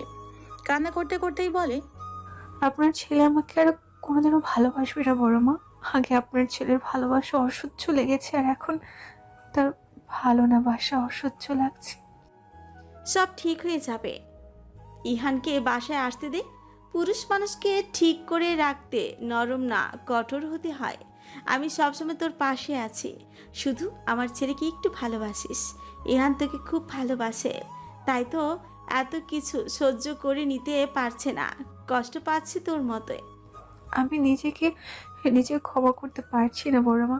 উনি কিভাবে ক্ষমা করবে? তবে গোটা একটা মাস আমার কাছে এক যুগ মনে হয়েছে। উনি দূর থেকে কেন এত শাস্তি দিচ্ছে আমাকে? বাসে এসে কি শাস্তি দেওয়া যায় না? আসবে, অপেক্ষা কর। এসে আর শাস্তি দেবে না, সব কিছু ঠিক করে নিবি, দেখিস। এখন ঘুমিয়ে পড়তো, ঘড়িতে দেখ 1:30 বাজে। না খেয়ে ঘুমিয়ে নিজের কি অবস্থা করেছিস দেখেছিস একবারও? ঘুমাবো। অনেকদিন ঠিক মতো ঘুমাই না। আপনার ছেলে তো শান্তি দিচ্ছে না আমায়। আমি কিন্তু পুরনো রায়াকেই চাই, যে মিশুক প্রকৃতির, বেশি কথা বলতে পছন্দ করে, সারাক্ষণ এর ওর পেছনে লেগে থাকে, যার জীবনে মজাটাই সব। কথা দে আমাকে, তুই আর কান্না করবি না। কথা দিলাম বড় মা, খুব বেশি কষ্ট না হলে কান্না করব না। ঠিক আছে, এবার শুয়ে পড়তো দেখি। ইরিনা বেগম রায়াকে শুইয়ে দিয়ে রুমের লাইট বন্ধ করে রুম থেকে বেরিয়ে একটা দীর্ঘশ্বাস ফেলেন আর ভাবেন কবে যে সবকিছু ঠিকঠাক হবে। ইরিনা বেগম চলে গেলেও রায়ার সারা রাত আর ঘুম হয় না। বিছানা এপাশ ওপাশ করতে করতেই সময় কেটে যায়। ফজরের আজান শুনে বিছানা ছেড়ে উঠে অজু করে নামাজটা আদায় করতে দাঁড়িয়ে যায়। সিজদাতে যেতেই যেন কান্না নির্দ্বিধায় ভেতর থেকে বেরিয়ে আসে। রায়ার ঘুমোতে ঘুমোতে ভোরের আলো ফুটে যায়। দুপুরে রান্না বসিয়েছেন ইরিনা বেগম। এশা রান্নার কাজে সাহায্য করছে। ইরিনা বেগম মাছ ভাজছেন। ইহানের পছন্দের রান্নাগুলো প্রায় সবগুলোই শেষ করেছেন তিনি। রান্নাঘরের এক পাশে রাখা ফোনটা বেজে উঠতেই ইরিনা বেগমের মুখে হাসি ফুটে যায়। এশাকে ডেকে বলেন, এই সময় যা তো দরজাটা খুলে দিয়ে আয়। এশা কলিং বেলের আওয়াজ না পেয়ে জিজ্ঞেস করে, কেন? কেউ তো আসেনি। রায়াপুর মা চলে যাওয়ার পর তো আমি দরজা আটকে দিয়ে এসেছি। খুলে দেখ কে এসেছে। আমি তো কলিং বেলের আওয়াজ শুনলাম না, তুমি শুনেছ? বেশি কথা না বলে যা তো। আচ্ছা, যাচ্ছি। বলেই এশা রান্নাঘর থেকে বেরিয়ে দরজা খুলে দিতে চলে যায়। কিছুক্ষণ পর এশা দৌড়ে রান্নাঘরে এসে ইরিনা বেগমকে বেশ উচ্ছ্বাসের সাথে বলে, মা, ভাইয়া এসেছে। তুমি বুঝলে কি করে? ফোন দিয়েছিল। তুই যা তো ছাদ থেকে ধুয়ে দেওয়া কাপড়গুলো নিয়ে আয়, অনেক রোদ বাহিরে, বেশিক্ষণ জামা কাপড় বাইরে থাকলে রং নষ্ট হয়ে যাবে। আচ্ছা, যাচ্ছি। ইরিনা বেগম রান্না করতে করতে আল্লাহকে ডাকতে থাকেন, দোয়া করতে থাকেন যেন এবার এতদিন পর ইহান আর রায়ার মাঝে সবকিছু ঠিকঠাক হয়ে যায়। অনেক তো হলো ভুল বুঝে, ইগো নিয়ে, কষ্ট নিয়ে দূরে থাকা। ওরা দুজন ভেতরে ভেতরে শক্ত সম্পর্ক তৈরি না করলে যে কেউ এসে তাদের আলাদা করে দিয়ে চলে যাবে। ইহান রুমে প্রবেশ করে দেখে রায়া তখনও বিছানায় হাত পা ছড়িয়ে ঘুমাচ্ছে। ছোট বাচ্চা ছেলে মেয়ে যেমন সমস্ত বিছানা দখল করে ঘুমোয়, রায়াও ঠিক এভাবেই ঘুমাচ্ছে। ইহান নিজের ব্যাগটা রেখেই রায়ার দিকে এগিয়ে গিয়ে মাথার পাশে বসে। প্রায় 1 মাস পর এই মুখটা দেখছে সে। মুখটা মলিন হয়ে যায় ইহানের। কি অবস্থা হয়েছে রায়ার? এই মেয়েটা রাতে তাকে কল দিয়ে ফুপিয়ে ফুপিয়ে কান্না করছিল। ইহান মনে মনে ভাবতে থাকে, এই মেয়েটা কি জানে তার কান্নার আওয়াজ বুকের ভিতরে সবকিছু একদম তছনছ করে দেয়। ইহান আলতো করে রায়ার গালে ঠোঁট ছুঁয়ে দেয়। কপালে মুখে এলিয়ে থাকা চুলগুলো সরিয়ে দিতেই রায়ার চোখ মেলে তাকায়। ইহানকে দেখে তার চোখ দুটো যেন আরো বড় আর গোল হয়ে যায়। চিৎকার দিয়ে বলে, আম্মু ভূত! ইহান চকিতে রায়ার মুখ চেপে ধরে, নিজের ঠোঁটে আঙুল দিয়ে ইশারায় চুপ করতে বলতেই থাকে, আমি তোকে কিছু করেছি? এমন চিৎকার দিয়েছিস কেন? আমি তোকে আদর করেছি নাকি চুমু খেয়েছি নাকি শক্ত হাতে থাপ্পড় মেরেছি? কোনটা? রায়া মাথায় এপাশ ওপাশ নাড়াচ্ছে আর অস্পষ্ট আওয়াজ করে যাচ্ছে। ইহান রায়ার মুখ থেকে নিজের হাত সরিয়ে নেয়। রায়া উঠে বসে হাঁপাতে থাকে। ইহান বিছানার নিচে থেকে আলমারি চাবি নিয়ে রায়াকে দেখিয়ে বলে, আমি চাবি নিচ্ছিলাম আর তুই চিৎকার শুরু করে উঠেছিস, বেয়াদব মেয়ে। এই রুমে আমার ঘুমের সময় কেউ আসে না। এইভাবে চোখ খুলে আপনাকে দেখে ভয় পেয়ে গেছি। তার উপর আপনি তো বাড়িতে ছিলেন না। দিন দুপুরে নিশ্চয়ই ভূত আসবে না, তাই না? আসতেও তো পারে, কিন্তু আপনি কখন আসলেন? এসব তোর জানতে হবে না। কার জানতে হবে? মানুষ জোগাড় করে নেব। বাড়িতে নিয়ে আসেন, বিষ খাইয়ে আগাছা সাফ করে ফেলবো। বেশি কথা বলে থাপড়ি একদম চোয়াল বাঁকা করে ফেলবো। এই গাল শুধু চুমু দেওয়ার জন্য। একটা চুমু দিন। ইহান রায়ার কাছ থেকে উঠে এসে আলমারির লক খুলতে খুলতে রায়ার আড়ালে হাসতে থাকে। মেয়েটা বড্ড পাজি। ইহান নিশ্চিত এই মেয়ের সাথে থাকলে রাগটা আর কিছুতেই ধরে রাখতে পারবে না। এমনিতেই রাতে কান্না করে মনটা গলিয়ে দিয়েছে। এতগুলো দিন নিজেকে কঠোর করে রেখেছিল, কিন্তু পুরো একটা মাস কথা না বলে, ভালো না লাগায় মাকে জানিয়ে তাড়াতাড়ি সুদূর ঢাকা থেকে চলে এসেছে। আপনাকে একটু জড়িয়ে ধরি। ইহান আলমারির সিক্রেট ড্রয়ার থেকে কিছু ইম্পর্টেন্ট কাগজ খুঁজছিল। এমন সময় রায়ার এমন আবদার জড়িত গলা শুনে পেছনে ঘুরে তাকায়। ইহান আবার আলমারির দিকে তাকিয়ে উঁচু স্বরে বলে ওঠে, কি চাই এখানে? আপনাকে। মানে? বাংলায় বললাম তো, বোঝেননি? আমি তোর সাথে এখানে প্রেম করতে আসিনি রায়া। আমার কাছাকাছি আসার চেষ্টাও করবি না। আমাকে আমার মতো থাকতে দে। আপনি আমার জন্য বাসায় আসেননি। তোর জন্য কেন আসবো? এখানে আমার প্রয়োজন ছিল বিধায় এসেছি। আমি জানি আপনি আমার জন্য এসেছেন। চরিত্রহীন কোনো মেয়ের জায়গা নেই আমার জীবনে। ইহানের কথায় চোখ ঘোলাটে হয়ে যায় রায়ার। বুকের মধ্যে অদ্ভুত ব্যথা শুরু হয়। চারপাশ অন্ধকার হয়ে আসতে শুরু করে। একটা মানুষ যখন সবকিছু থেকে নিজেকে সরিয়ে নেবে, একটা মানুষের জন্য, শুধুমাত্র একটা মানুষের জন্য নিজেকে তার দিকে এগিয়ে দিতে, সেই মানুষটাই বোধহয় ছেড়ে যাওয়ার সাহস দেখায়। অপ্রিয় থেকে প্রিয়, আবার প্রিয় থেকে অচেনা হওয়ার পথ বুঝি এমনই হয়। রায়ার চোখ টলমল করছিল। রায়ার কোনো সাড়া শব্দ না পেয়ে ইহান পিছনে ফিরে তাকায়। রায়ার চোখের পলক ফেলতেই 2 ফোঁটা পানি গাল পেয়ে গড়িয়ে পড়ে। রায়া ইহানের দিকে অনিমেষ তাকিয়ে আছে। ভারী গলায় বলে ওঠে, সবকিছু এভাবেই শেষ হয়ে যাবে সত্যি সত্যি? আপনি আমার সাথে এমন করলে আমার বেঁচে থাকার শেষ আশাটুকু যে সলতেহীন মোমবাতির আলোর মতো লিভে যাবে। রায়া প্লিজ, আমার এসব আর শুনতে ইচ্ছে করছে না। মানুষ তো ফাঁসির আসামিকেও ভালোবাসে, তার জন্য কষ্ট হয়। আমার জন্য আপনার একটুও কষ্ট হয় না? আর একটু ভালোবাসেন না? ইহান কোনো জবাব দেয় না। নিজের প্রয়োজনীয় কাগজগুলো নিয়ে বিছানার উপর চলে যায়। রায়া কিছুক্ষণ স্থির থেকে সেখান থেকে বাইরে চলে যায়। রায়া চলে যেতে ইহান দৌড়ে এসে দরজায় উঁকি দিয়ে দেখে রায়া চোখ মুখ মুছতে মুছতে রান্নাঘরের দিকে যাচ্ছে। নিজের 2 কোমরে 2 হাত দিয়ে একটা দীর্ঘশ্বাস ফেলে সে। মনে মনে ভাবতে থাকে, এভাবে আর কতক্ষণ? যে প্রিয় মানুষ, ভালোবাসার মানুষ, একটু ভালোবাসা পাওয়ার জন্য এত আহাজারি করছে, আর সে কিনা প্রতিশোধ নিচ্ছে। রায়া তো রাতে ঠিকই বলেছিল, সে অন্যায়ের কথা ভেবেছিল ঠিকই, কিন্তু আসল কাহিনী বুঝতে পেরে পিছিয়ে এসেছিল তো। ইহান বিড়বিড়িয়ে বলে ওঠে, এই মেয়ের থেকে কি দূরে থাকা আমার পক্ষে সম্ভব হবে? বুকে জড়িয়ে নেওয়ার জন্য বুকটা কেমন আনচার করছে। মরুভূমিতে 1 ফোঁটা পানির জন্য মানুষ যেমন তৃষ্ণার্ত হয়ে থাকে, আমিও তেমন রায়া নামক পিপাসায় কাতর হয়ে আছি। রায়া রান্নাঘরে গিয়ে ইরিনা বেগমকে উদ্দেশ্য করে বলে ওঠে, আপনার ছেলে আমাকে সত্যি আর ভালোবাসে না বড় মা। আমি এখন কি করব? ইরিনা বেগম হাতের চামচটা ধুয়ে রাখতে রাখতে বললেন, কে বলেছে তোকে? আপনার ছেলের কথাই বোঝা যায়। ইহান নিজে মুখে বলেছে? না, তা বলেনি। তাহলে তোর এত কিছু ভাবতে হবে না। এবার তুই কান্না করছিস? আমাকে না কথা দিয়েছিলি? আপনার ছেলে বাজে ব্যবহার করেছে আমার সাথে। ওকে, আমি দেখে নিব। তুই যা, ফ্রেশ হয়ে আয়, আজ সবাই একসাথে খেতে বসবো। কালকে আমাকে তাড়াতাড়ি ডেকে দিও। আজ রাতে ঘুম হয়নি, সকালে ঘুমিয়েছি, এর জন্য দেরি হয়ে গেছে। আচ্ছা, ডাকবো, এখন যা। রায়া রান্নাঘর থেকে চলে গেলে ইরিনা বেগম মনে মনে বলেন, আমার ছেলেটা যে তোর কান্না সহ্য করতে পারছে না, না পেরে চলে এসেছে তোর কাছে, এটুকু বুঝলি না? খাবার টেবিলে বসে সবাই রায়ার জন্য অপেক্ষা করছিল। ইহান মায়ের সাথে কথা বলছিল। এশা আর রায়া দুইজনই এখনো আসেনি। ইহান গলা উঁচু করে এশা রুমের দিকে তাকিয়ে এশাকে ডাক দিতেই এশা বেরিয়ে এসে খাবার খেতে বসে যায়। ইহান রায়াকে না ডেকে মাকে বলে, আম্মি, তুমি রায়াকে ডাকো। এশা পাশ থেকে বলে ওঠে, তুমি ডাকছো না কেন? তোমার বউকে তুমি ডাকো। জানো কি পরিমাণ কান্না করেছে বেচারি তোমার জন্য? তুমি তো লাকি। চুপ। বড় ভাইয়ের সাথে কিভাবে কথা বলতে হয় জানিস না? শিখিয়ে দিতে হবে আবার। তোমাকে কিছু শেখাতে হবে না, তুমি বরং গুগলকে জিজ্ঞেস করো, টিউটোরিয়াল দেখে শিখে নাও যে বউয়ের সাথে কেমন ব্যবহার করতে হয়। ইহান মায়ের দিকে তাকিয়ে দাঁতে দাঁত চেপে বলতে থাকে, আম্মি তোমার মেয়েকে বলে দাও, বেশি কথা বলে কিন্তু আমি ওকে তুলে ছাদে থেকে ফেলে দেব। থামবি তোরা? রায়াকে দেখেই এসব বলে ওঠে, ওরে নীলপরি যে, তা কোত্থেকে পরীর দেশ থেকে আসলে নাকি আকাশ থেকে পড়লে? এশার কথা শুনে সবাই বাম পাশে তাকায়। রায়া নীল শাড়ি পরে লজ্জা পাকা মুখে খাবার টেবিলের দিকে এগিয়ে আসছে। ইহানের পাশে এসে দাঁড়িয়ে ইরিনা বেগমকে উদ্দেশ্য করে বলে, কেমন লাগছে আমাকে বড় মা?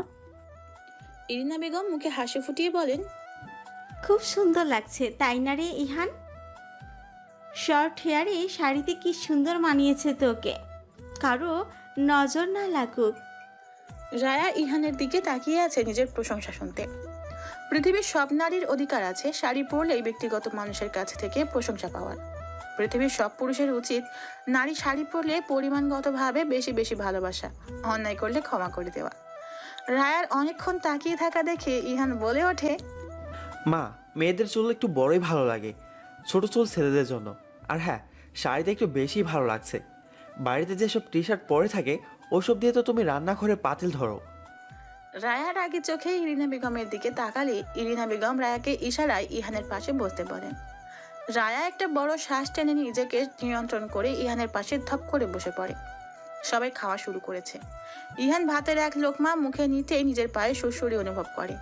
ভাত মুখে দিয়ে টেবিলের নিচের দিকে তাকিয়ে দেখে রায়া তার পা ইহানের পায়ের উপর রেখে সুড়সুড়ি দিয়েই যাচ্ছে। ইহান পা সরিয়ে রায়ার দিকে তাকাতেই রায়ার ঠোঁট দিয়ে চুমোর ইশারা করতেই ইহানের হেঁচকে উঠে যায়। ইরিনা বেগম তাড়াতাড়ি করে পানির গ্লাসটা ইহানের দিকে বাড়িয়ে দেন। ইহান ঠক ঠক করে গ্লাসের সম্পূর্ণ পানিটুকু খেয়ে নেয়। রায়া পাশে বসে মিট মিট হাসছে। রায়ার হাসি দেখে ইহান চোখ বড় বড় করে রায়ার দিকে তাকাতেই রায়া হাসি বন্ধ করে খাবার প্লেটে মন দেয়। খাবার খাওয়া শেষ হতেই একে একে সবাই গিয়ে হাত ধুয়ে নিচ্ছে। হঠাৎ কলিং বেলের আওয়াজে এসা দরজা খুলতে যাবে, ইহান তাকে থামিয়ে দিয়ে নিজেই দরজা খুলতে যায়। দরজা খুলে ওপাশে অপরিচিত এক লোককে দেখে ইহান জিজ্ঞেস করে, জি বলুন। দরজার ওপাশ থেকে লোকটা বলে, ইহান শেখের নামে পার্সেল এসেছে। আমি ইহান শেখ। কে পাঠিয়েছে? সেটা লেখা নেই স্যার। ঠিক আছে, আমাকে দিন। ফর্মালিটিস পূরণ করে ইহান পার্সেলটা রিসিভ করে নেয়। হঠাৎ কে পার্সেল পাঠালো? বিষয়টা বেশ ভাবাচ্ছে ইহানকে। পার্সেলটা উল্টে পাল্টে দেখতে থাকে আর ভাবতে থাকি কি আছে এখানে, আর পাঠালোই বা কে? আমার থেকে চুমো নেন না, অন্য মেয়ের তো এত কিছু নিচ্ছেন কিভাবে? কোন মেয়ে আপনাকে পাঞ্জাবি ঘড়ি ওয়ালেট পাঠিয়েছে? আমি থাকতে আবার কোন মেয়ে আপনার উপর নজর দিয়েছে? ইহান পার্সেল খুলে ভূত দেখার মতো বসেছিল। বিছানার উপর দুইটা পাঞ্জাবি রাখা, একটা সাদা আর একটা গাঢ় খয়েরি, একটা ঘড়ি, ওয়ালেট ও পাশে রাখা। ইহান সেগুলো থেকে চোখ ফিরিয়ে রায়ার দিকে তাকায়। কি বললি? কোন মেয়ে পাঠিয়েছে এসব আপনাকে? ইহান ঠান্ডা মেজাজে বলে, আমি জানি না, এখানে এসব ছাড়া কিছুই নেই। আপনি বাসায় এসেছেন, সেটা বাইরের মানুষ জানলো কি করে? সেটা আমি কি করে বলবো? আজব। একদম রাগ দেখাবেন না। আমি কিছু করলে সেটা দোষ, আর আপনি করলে সেটা কি আপনি জানেন না? ইহান রায়ার কথায় বেশ দমে যায়। নরম স্বরে বলে, আমি সত্যিই জানি না এসব কে পাঠিয়েছে। আমার তো কারোর সাথে এফআইআরও নেই যে সে পাঠাবে। তুই তো জানিস আমি তো। ইহান চুপ হয়ে যায়। কথা মাঝপথে থেমে যাওয়ায় রায়া বলে, আপনি আমাকে কি না কিছু না। বলুন? বললাম তো কিছু না। ভালোবাসেন না এখন আর? 7 বছর ধরে। দূরে থেকেছেন কেন? আমার শাস্তি পাওয়া শেষ হয়নি? বুকের ভেতরটা খুব খালি খালি লাগে জানেন। আমার কি আপনাকে আর পাওয়া হবে না? আমারও লেগেছিল, সত্যটা বুকের তীরের মতো বেঁধেছিল। দূরে গেলে ভালো থাকবেন, ব্যবস্থা করে দেবো। রায়া প্লিজ, সবসময় এই ঘ্যান ঘ্যান আমার একদম ভালো লাগে না। তুই তোর মতো থাক, আমাকে আমার মতো থাকতে দে প্লিজ। দূরত্ব ঘুচিয়ে কাছে আসতে চেয়েছিলাম, দূরে সরিয়ে দিলে আমার আর ফেরা হবে না। মেয়েদের অভিমান অনেক বেশি, সহ্য করতে পারবেন না। রায়া বারান্দায় চলে যায়। ইহান মাথায় হাত দিয়ে ভাবতে থাকে কে পাঠালো এসব। এত চিন্তার মাঝে রায়ার এসব কথা একদমই ভালো লাগছিল না ইহানের। সবগুলো জিনিস উল্টে পাল্টে বারবার দেখতে থাকে। গিফট পাবে মেয়েরা, শাড়ি চুড়ি, পৃথিবীতে যত প্রসাধনী আছে সব পাবে।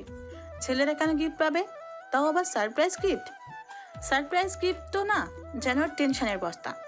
ইহান উঁকি দিয়ে বারান্দায় দেখে রায়া বারান্দার গ্রিল ধরে নিজের বাড়ির দিকে তাকিয়ে আছে। ইহান মায়ের কাছে শুনেছে রায়া একটাবারের জন্যও নিজের বাড়িতে যায়নি। রায়ার সকালে ঘুমানোর অভ্যাস, তাই রায়ার মা মাঝে মাঝে এসে দেখে গেছেন। ইহান রায়ার কাছে যাবে এমন সময় রায়ার ফোনে মেসেঞ্জারে মেসেজ আসার শব্দ হতেই ইহান ফোনটা হাতে নেয়। স্ক্রিনেই মেসেজ নোটিফিকেশন দেখা যাচ্ছে। ইহান স্পষ্ট দেখতে পেল সেখানে লেখা, দোস্ত 4,000 টাকা খরচ হয়েছে ইয়ান ভাইয়ার ওসব কিনতে, বিকেলে আমি তোকে বাকি 1,000 ব্যাগ দিয়ে দেব। ইহান মেসেজটা দেখে খানিকক্ষণ থ মেরে দাঁড়িয়ে থাকে। মাথায় যেন ঢুকেও কিছু ঢুকছে না। রায়া এসব করেছে, আর এমন ভাব করলো যেন সে কিছুই জানে না। ইহান ফোনটা রেখে বারান্দায় চলে যায়। রায়ার পাশে গিয়ে দাঁড়িয়ে বলে, সরি। রায়া পাশে না তাকিয়েই বলে, কেন? এই যে ধমক দিলাম সেজন্য। শুধু ধমকের জন্য? আর কিসের জন্য সরি বলা উচিত? কিছু না। বাজারের মোড়ের ওখানে নীল রঙের একটা বাড়ি আছে না, ওখানে একটা মেয়ে আছে তোর মতোই সুন্দর দেখতে, ফর্সা গায়ের রং, কিন্তু ওর চুলগুলো অনেক বড়। ওইদিকে গেলেই বারান্দায় এসে দাঁড়িয়ে থাকে আমাকে দেখে। আমার এখন সন্দেহ হচ্ছে ওই মেয়েটা এসব দেয়নি তো, দ্বিতীয় পারে, তাই না বল? ভালোবেসে যেহেতু পাঠিয়েছে, নষ্ট করার উচিত হবে না। রায়া এবার এক ঝটকায় ইহানের দিকে ফিরে তাকায়। ব্রু কুচকে ইহানের দিকে তাকিয়ে বলে, কোন মেয়ে আপনাকে পছন্দ করে? নিয়ে চলুন আমাকে তার কাছে, আমি এক্ষুনি দেখবো তাকে। দেখে কি করবি? হিংসা হবে দেখে। হলে হোক, আপনার কি? ওই মেয়ের মুখে আমি অ্যাসিড নিক্ষেপ করব। চেয়ারম্যানের মেয়ে আমি। এত সাহস? সাহসে কিছুই দেখেননি। দেখতে চাই, দেখা একটু সাহস। রায়া 2 পা এগিয়ে এসে 1 পা ইহানের পায়ের উপর রাখে। এই প্রথম রায়া নিজের ইচ্ছেতে ইহানের কাছে আসে। নিজের পায়ে প্রিয়সের স্পর্শ পেয়ে সমস্ত শরীর যেন আন্দোলিত হয়। নিশ্চুপ হয়ে যায় ইহান। দুজন একে অপরের চোখে নিজেদের সীমাবদ্ধ করে নেয়। দুজন যেন ঘোরের মধ্যে চলে যাচ্ছে ধীরে ধীরে। রায়া নিজের আরেকটা পা ইহানের পায়ের উপর রাখতেই ইহান রায়ার পড়ে যাওয়া আটকাতেই কোমর জড়িয়ে ধরে। রায়া ইহানের পায়ের উপর পা উঁচু করে দাঁড়িয়ে আছে। রায়ার সমস্ত শরীর কাঁপছে। সেদিনের প্রথম ছোঁয়ায় কোনো অনুভূতি অনুভূত হয়নি রায়ার। আজ যেন পেটের নাড়ি অবধি কাঁপাকাঁপি করছে। রায়া ঠিকমতো দাঁড়িয়ে থাকতেও পারছে না। রায়া ইহানের ঠোঁটের দিকে নজর ফেলে ধীরে ধীরে সেটাকে গন্তব্য মনে করে এগোতে থাকে। ঠোঁটে ঠোঁট স্পর্শ করতেই রায়ার শরীর যেন একটা ঝাঁকুনি দিয়ে ওঠে। সাথে সাথে দুজন চোখ বন্ধ করে নেয়। ইহান রায়ার কোমর শক্ত করে জড়িয়ে ধরে প্রেয়সীর সাথে ভালোবাসাময় প্রথম চুম্বন উপভোগ করতে থাকে। দুজন যেন বাস্তব জীবন থেকে বিচ্ছিন্ন হয়ে পড়ে। মহাকাশ থেকে যেমন কোনো কিছু হঠাৎ কোথাও ছিটকে পড়ে, ঠিক তেমনই যেন রায়া আর ইহান পৃথিবী নামক গ্রহ থেকে ছিটকে যায়। বাস্তব থেকে তারা এখন ধরা ছোঁয়ার বাহিরে। এশা ভাইয়া ভাইয়া করে ডাকতে ডাকতে রায়া আর ইহানের রুমের দিকে আসতে থাকে। এশার গলা অস্পষ্ট থেকে স্পষ্ট হতেই রায়া আর ইহান দুজন নিমেষেই দুজনকে ছেড়ে বারান্দার 2 প্রান্তে চলে যায়। রায়া একবার ইহানের দিকে তাকাতেই দেখে ইহান অবাক চোখে তার দিকে তাকিয়ে আছে। রায়া লজ্জায় মাথা নিচু করে নেয়। ইহান রায়ার সামনে থেকে রুমের দিকে পা বাড়ায়। ইহানের মুখে হাসি লেপ্টে আছে। এশাকে দেখেই মুখটা গম্ভীর করে নেয় সে। কি চাই? ডাকছিস কেন? টাকা দাও, টাকা লাগবে। কিসের টাকা? আমার বান্ধবীরা বিকেলে বের হচ্ছে সবাই মিলে, আমিও বের হব। কত টাকা লাগবে? 1,000 হলেই চলবে। ইহান টেবিলে রাখা ওয়ালেট থেকে 1,000 টাকার একটা নোট বের করে এশার হাতে দেয়। এশা নোটটা নিয়ে রুমের এদিক ওদিক তাকিয়ে বলে, রায়া আপু কই? ওয়াশরুমে? বারান্দায় আছে। ওখানে আবার কিসের দরকার? শাড়ি নেব একটা, সবাই শাড়ি পরবে। আচ্ছা যা, গিয়ে দেখ। এশা আর কথা না বাড়িয়ে সোজা বারান্দায় চলে যায়। বারান্দায় রুম থেকেই আপু বলে ডাক দিতেই রায়া চমকে ওঠে। পিছনে তাকাতেই এশাকে দেখে আমতা করে বলে, কি? কিছু হয়েছে তোমার? তোর ভাইকে আমি চুমু খেয়েছি। গভীর যে চুমু আছে না, ওটা। আমার সারা শরীরে বিদ্যুৎ খেলে গেছে, নাড়িও কাঁপছে জানিস। কথাগুলো বলতে না পেরে বলে, কিছু হয়নি, তুই কিছু বলবি? হ্যাঁ, তোমার সবুজ শাড়িটা দাও, সেদিন কিনেছিলে না, ওটা। আলমারি থেকে নিয়ে নে সোনা প্লিজ, আমি রুমে যেতে পারবো না। ও মা, নিজের রুমে যেতে পারবে না কেন? পারবো না বলতে যেতে ইচ্ছে করছে না। না, তুমি এসো, আমার জুয়েলারিও লাগবে। যেতেই হবে? হ্যাঁ আসো। তোর ভাইয়া রুমে আছে? এশা রুমে ওকে দিয়ে ইহানকে না দেখতে পেয়ে বলে। না ভাইয়া রুমে নেই। আচ্ছা চল। রায়া এশার সাথে রুমে চলে আসে। রুমে এসে আসলেই ইহানকে দেখতে পায় না সে। শুকনো একটা ঢোকিলে আলমারির দিকে চলে যায়। আলমারি থেকে এশার পছন্দের সবকিছু বের করে এশার হাতে দিতেই এশা সেগুলো নিয়ে চলে যায়। রায়া বিছানায় রাখা ইহানের জন্য নেওয়া জিনিসগুলো দেখতে এগোবে, ঠিক তখন ওয়াশরুমের দরজা খোলার শব্দ হয়। রায়া যেন সেখানে স্ট্যাচু হয়ে যায়। রায়া মনে মনে নিজেকে নিজেই নোংরা অকথ্য ভাষায় গালি দিতে থাকে, মনে মনে নিজেকেই শাসায়। কেন যে তখন ওরকম বিহারের মতো কাজ করতে গেলি, এখন এই লোকটার সামনে দাঁড়াবি কি করে? এই লোকটা তোকে এখন কথায় কথায় লজ্জা দেবে, দেখিনিস? রায়া ইহানকে নিজের দিকে এগিয়ে আসতে দেখে অসহায় চোখে তার দিকে তাকিয়ে থাকে। ইহানের মুখভঙ্গি কোনো কিছুই বলছে না, কিছুর আভাসও দিচ্ছে না। তবে কি আগাম বার্তা ছাড়া কোনো কিছু ঘটবে? ইহানের সাথে তোর সম্পর্ক তৈরি না হলে আমাকে বল মা। একটা ভুল তো করেছি, সেই ভুল সারা জীবনের জন্য তোকে বয়ে বেড়াতে হবে না। আমি রায়হানকে বলেছি ওর ডিভোর্সের সব ব্যবস্থা করে দেবে। তুই চাইলে এখান থেকে যেতে পারিস, তোকে কেউ বাধা দেবে না। মায়ের কথায় ব্রু কুঁচকে তাকায় রায়া। রাবেয়া বেগম বুঝতে পারছেন না তিনি ভুল কিছু বললেন কিনা। রায়া পিছন থেকে চুলগুলো গুছিয়ে সামনে আনতে আনতে বলে, মা, এতগুলো দিন পরে বাড়িতে এসেছি মন ভালো করতে, আজে বাজে কথা বলে প্লিজ মেজাজের 12টা বাজিও না। রেগে কিছু বললেই বলবা আমি আগের মতোই বদমেজাজি আছি, নিজেকে বদলে ফেলিনি। আর তোমার ছেলেকে নিষেধ করে দিও আমার লাইফে যেন নাক না গলায়। এতদিন তো তোমাদের কোনো খোঁজ খবর নেয়নি। আমার প্রতি এত তরত্ববাদ ছেলে দেখাতে হবে না, আমি যেমন আছি সেরকম ভালো আছি। রাবেয়া বেগম করুণ স্বরে বলেন, তুই এখনো আমাদের উপর রেগে আছিস তাই না? রেগে থাকবো কেন? রেগে থাকার মতো কিছু করেছো তোমরা? অন্যায় তো প্রথমে করেছিলি তুই, আমরা তো সূত্রে দিয়েছি। তাহলে তো ভালোই করেছো, এবারে সব বাদ দাও। তোর আর ইহানের সম্পর্ক আসলে ঠিক আছে, আমি তোর মুখে সত্যিটা শুনতে চাই রায়া। আমি ভালো আছি মা, ভালো থাকার চেষ্টা করছি অনেক। দেখছো না 1 মাসের বেশি সময় ধরে ও বাড়িতে গিয়েছি। তুমি তো দেখছো সবাই কত ভালোবাসে আমাকে। আমি কিভাবে দেখব? তুমি তো প্রায়ই ও বাড়িতে যাও আমার ঘুমের সময়, আমি জানি। তোমার কোলে মাথা রেখে একটু শুই, অনেকদিন হলো মাথায় একটু হাত বুলিয়ে দাও না। তোমার বর কোথায়? তিনি রাগ করে বসবেন না তো? রাবেয়া বেগম মুচকি হেসে মেয়েকে নিজের কাছে টেনে নিয়ে আসলো। রায়া মায়ের কোলে মাথা রাখে। রাবেয়া বেগম মেয়ের মাথায় বিলি কেটে দিতে থাকেন। রায়া অনেকদিন পর চোখ বন্ধ করে মায়ের কোলে শুয়ে আছে। রাবেয়া বেগম বিলি কাটা থামিয়ে হঠাৎ বলে ওঠেন, এই রায়া, মাহমুদের আগামী সপ্তাহে বিয়ে। তোর বাবাকে কল করে সকালে বলল হয়তো 2-1 দিনের মধ্যেই বিয়ের জন্য দাওয়াত দিতে আসবে। রায়া এক লাফে উঠে বসে উৎসুক চোখে জিজ্ঞেস করে, কার সাথে বিয়ে? মালিয়া আপুর সাথে? তুই মেয়ের নাম জানলি কিভাবে? আমি জানবো না তো কে জানবে? মাহমুদ ভাইয়া তো আমাকে সাথে নিয়ে 3বার মালিয়া আপুর সাথে দেখা করতে গিয়েছিল। কি মাখো মাখো প্রেম বাবা! তুই তাহলে আগে থেকে এসবে আছিস? আমি থাকবো না? মাহমুদ ভাইয়া যখন মালিয়া আপুর জন্য কিছু কিনতো তখন আমাকে ছবি পাঠাতো, আমি পছন্দ করলে তবে সেটা কিনতো। সামনে শুক্রবারে বিয়ে, আমি তো ভাইয়ের বিয়েতে বরযাত্রী যাব। রায়ার এত এত কথায় রাবেয়া বেগমের মন ভালো হয়ে যায়। কতগুলো দিন মেয়ের সাথে খোলামেলা কথা হয়নি।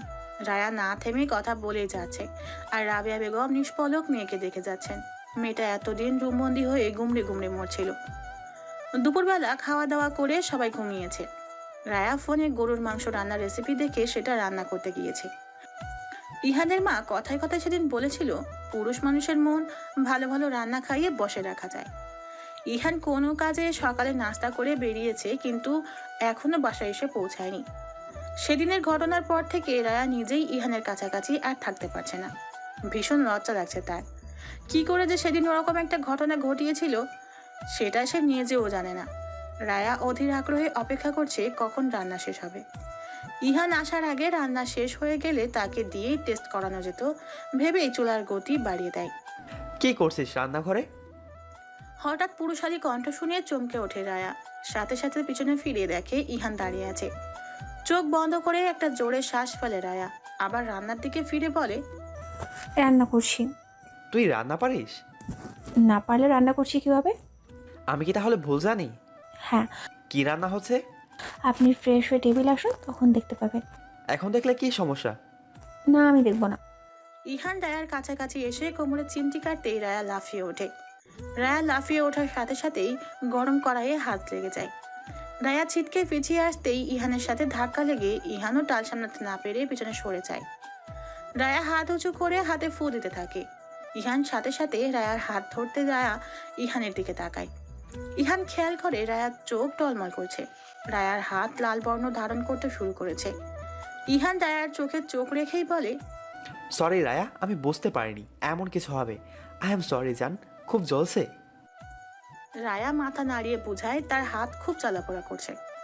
রায়াকে টেনে নিজের বুকে রায়ার মাথা জড়িয়ে নিয়ে মাথায় হাত বুলাতে থাকে। কিছু একটা মনে হতেই চুলা বন্ধ করে রান্নাঘরের তাক থেকে ভ্যালিনা এসেন্স বের করে। ইহানের হাতে ভ্যালিনা এসেন্স দেখে রায়া বলে, কি করবেন এটা? এটা হাতের যেখানে লেগেছে ওখানে নিলে কষ্ট কমবে। বেশি জ্বলবে না। হুম, একদম না। রায়া ইহানের দিকে হাত বাড়িয়ে দেয়।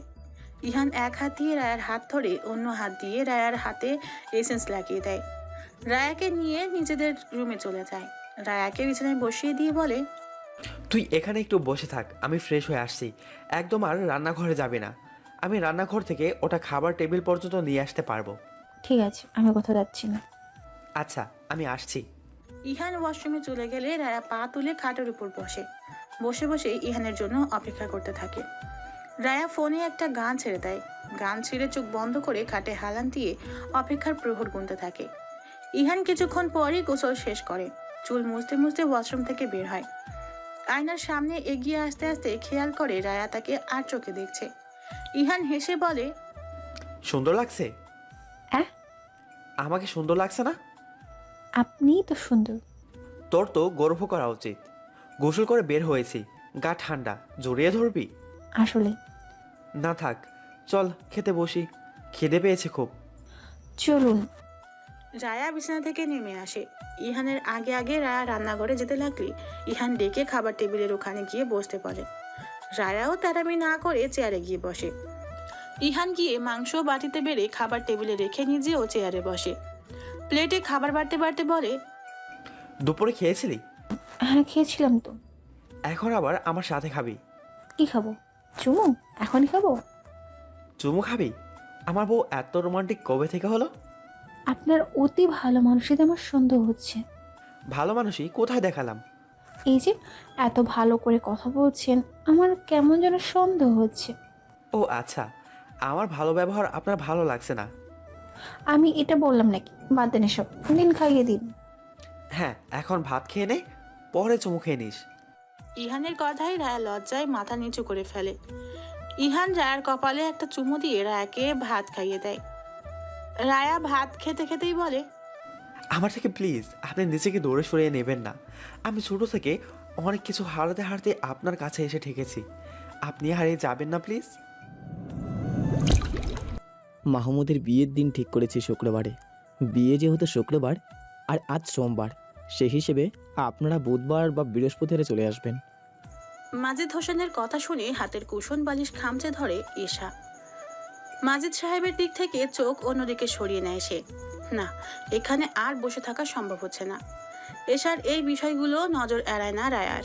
এশা যেই উঠতে যাবে ঠিক তখনই রায়া এশার হাত খপ করে ধরে সোফার সাথে আটকে রাখে। এশা রায়ার দিকে তাকালে রায়া ইশারায় এখানেই বসে থাকতে বলে।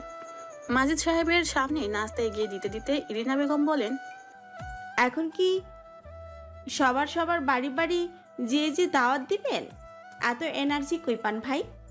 মাজিদ সাহেব কুটিল হেসে জবাব দেন, একমাত্র ছেলের বিয়ে বলে কথা, কষ্ট তো করতেই হবে ভাবি।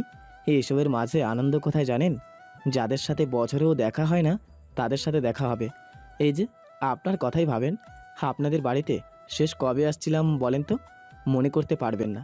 আমার কিন্তু মনে পড়ে না। ইয়ান আর রায়ের বিয়ের সময়ও আসতে পারিনি। ইরিনা বেগম সম্মতি জানিয়ে বলেন, তা ঠিক বলেছেন, বিষয়টা পরিশ্রমের হলেও আনন্দ আছে। এখান থেকে কোথায় যাবেন? বউয়ের দিকের আত্মীয় আজ দাওয়াত করে শেষ করে বাড়ি ফিরবো একদম। মাজিদ সাহেব ইরিনা বেগম আর ইহানের সাথে কথা শেষ করে সবার কাছ থেকে বিদায় নিয়ে চলে যেতে উদ্যত হন। ইরিনা বেগম বিদায় দিতে সাথে সাথে এগিয়ে যান। ইহান রায়াকে উদ্দেশ্য করে বলে, একটু রুমে আয়। এশা বসা থেকে উঠে সোজা নিজের রুমে চলে যায়। রায়া এশার চলে যাওয়ার দিকে তাকিয়ে ইহানকে বলে, আমি একটু এশার কাছ থেকে আসছি। কেন? আমার সাথে আসার চেয়ে এশার সাথে যাওয়া বেশি প্রয়োজন? হ্যাঁ, মানে? আমি এসে বলি আমি আসে নিশ্চিত নই, তবে এশার ব্যবহার আমার ঠিক লাগেনি। বুঝলাম না। আমি আগে বুঝে আসছি, আপনি রুমে যান। হুম। ইহান নিজের রুমের দিকে অগ্রসর হলে রায়া নিজেও এশার রুমে চলে যায়। রায়া এশার রুমে এসে দেখে এশার রুমে নেই। ওয়াশরুম থেকে ফুপিয়ে কান্নার আওয়াজ আসছে। রায়া গিয়ে দরজায় নক করে বিছানায় এসে বসে। কিছুক্ষণ পর এশা মুখ ধুয়ে বেরিয়ে আসে। স্বাভাবিক হওয়ার চেষ্টায় বলে, তুমি এখানে? রায়া এদিক ওদিক দিয়ে কথা না ঘুরিয়ে সোজাসাপটা প্রশ্ন করে বসে। তুই মাহমুদ ভাইকে পছন্দ করিস? এশা মুখ মুছতে মুছতে বলে, এটা কেমন প্রশ্ন আপু? আমি মাহমুদ ভাইয়াকে পছন্দ করতে যাব কেন? আমি বাচ্চা মেয়ে না এসব। ভাইয়ের বিয়ের কথা শুনে অমন করছিলি কেন তখন? উঠে চলেও আসতে চেয়েছিলি? বড়দের কথাবার্তার মাঝে আমি থেকে কি করব, তাই আসতে চেয়েছিলাম। বিয়ের কথাবার্তা হলে সেটা বড়দের বিষয় হতো, কিন্তু ফুপা তো দাওয়াত দিতে এসেছিল। সত্যি কথা বলে সব। না আপু, এমন কিছুই না। তোমার সন্দেহ ভুল। কসম কেটে বল। কি বলবো? তোমার কথা স্বীকার করে নিলে কি মাহমুদ ভাইয়ার সাথে আমাকে বিয়ে দেবে? পারবি ওনার সাথে আমাকে বিয়ে দিতে? তার মানে আমি যা ভেবেছি তা সত্য, আর তুই বিয়ের কথা বলছিস? বিয়ের বয়স হয়েছে তোর। শোন, এই ফালতু কারণে বিয়ে বাড়িতে যদি মুখ কালো দেখেছি তাহলে তোর খবর খারাপ আছে এসব। আমি ভাইয়ার মতো হলে জোর করে বিয়ে করে নিতাম। এশা কথাটা বলেই ফিক করে হেসে ফেলে। হাসি থামিয়ে আবার বলে, তুমি যতটা গুরুতর ভাবছো ঠিক ততটুকু না, শুধু ভাল লাগতো এতটুকুই। আর আমি জানি আমার এই বয়সে যাকে তাকে ভালো লাগবে। ইভেন আমার তো কয়েকটা ক্রাশও আছে। আসলেই? হ্যাঁ তো। সবগুলোকে চিনিয়ে দিবি, যেটাকে বেশি ভালো লাগবে সেটাকে হাতে রাখবো। 5 বছর পর ধরে বিয়ে দিয়ে দেবো। 5 বছর পর কি সে আর আমার ক্রাশ থাকবে? থাকবে না? এশা মাথা ঝাঁকায়, মুচকি হেসে বলে, এখনকার ক্রাশ 5 বছর পর কারো বাচ্চার বাবা হয়ে যাবে। রায়া হাসতে হাসতে বলে, তোকেও বাচ্চার মা করে দেওয়ার ব্যবস্থা করবো নাকি বড় মাকে বলে? আমি আমার বাড়ি থেকে বের করে দেবে। রায়া এশার দিকে 2 হাত বাড়িয়ে দিয়ে বলে, আয় একটু জড়িয়ে ধরি। তুই যে এত বুঝদার আমি তো জানতামই না। এশাও মুখে হাসি ফুটিয়ে রায়ার কাছে এসে তাকে জড়িয়ে ধরে। রায়া এশাকে কিছুক্ষণ পর ছেড়ে দিয়ে বলে, বেড়াতে যাবি আজ? কোথায়? সামনে যে নতুন ব্রিজ হলো ওদিকে। তোমাদের যাওয়ার প্ল্যান আছে নাকি? না, তুই গেলে যেতাম। না, আমার আজ বের হতে ভালো লাগছে না, কাল যাব। আচ্ছা ঠিক আছে, আমি তাহলে রুমে যাই। হ্যাঁ যাও, তোমার বর তো তখনই ডাকলো। ছি, এসব ওটা না তোর ভাই হয়? আমি কি বলেছি ওটা আমার ভাই না? যাও এবার, দেরি হয়ে যাচ্ছে। এশা রায়াকে ঠেলে বের করে দিয়ে দরজা চাপা দিয়ে বিছানায় এসে শুয়ে পড়ে। মাহমুদের বিয়ের কথা শোনার পর থেকে কেমন একটা অস্থির অস্থির লাগছে তার। তবে কি মাহমুদের প্রতি অন্যরকম কিছু জন্মাতে শুরু করেছিল? রায়া রুমে এসে দেখে ইহান বিছানায় শুয়ে চোখ বন্ধ করে কানে হেডফোন কিছু একটা শুনছে। রায়া পা টিপে খাটের দিকে এগিয়ে আসে, ইহানের মাথার পাশে এসে দাঁড়ায়। ইহান তখনও চোখ বন্ধ করে শুয়ে আছে। রায়া সাইড বক্সে রাখা গ্লাস থেকে কিছুটা পানি নিয়ে ইহানের মুখে ছিটিয়ে দিতেই ইহান চমকে ওঠে। রায়া পাশে দাঁড়িয়ে খিলখিল করে হাসছে।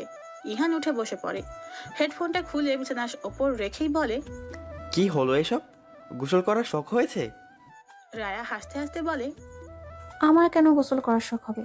আমি কি আপনাকে বলেছি যে আমার গোসল দেওয়ার শখ হয়েছে? আমাকে ভিজিয়ে দিলি কোন শোকে? কে যেন আমার কানে কানে বলল, এই রায়া যা তো ইহানকে একটু ভিজিয়ে দে।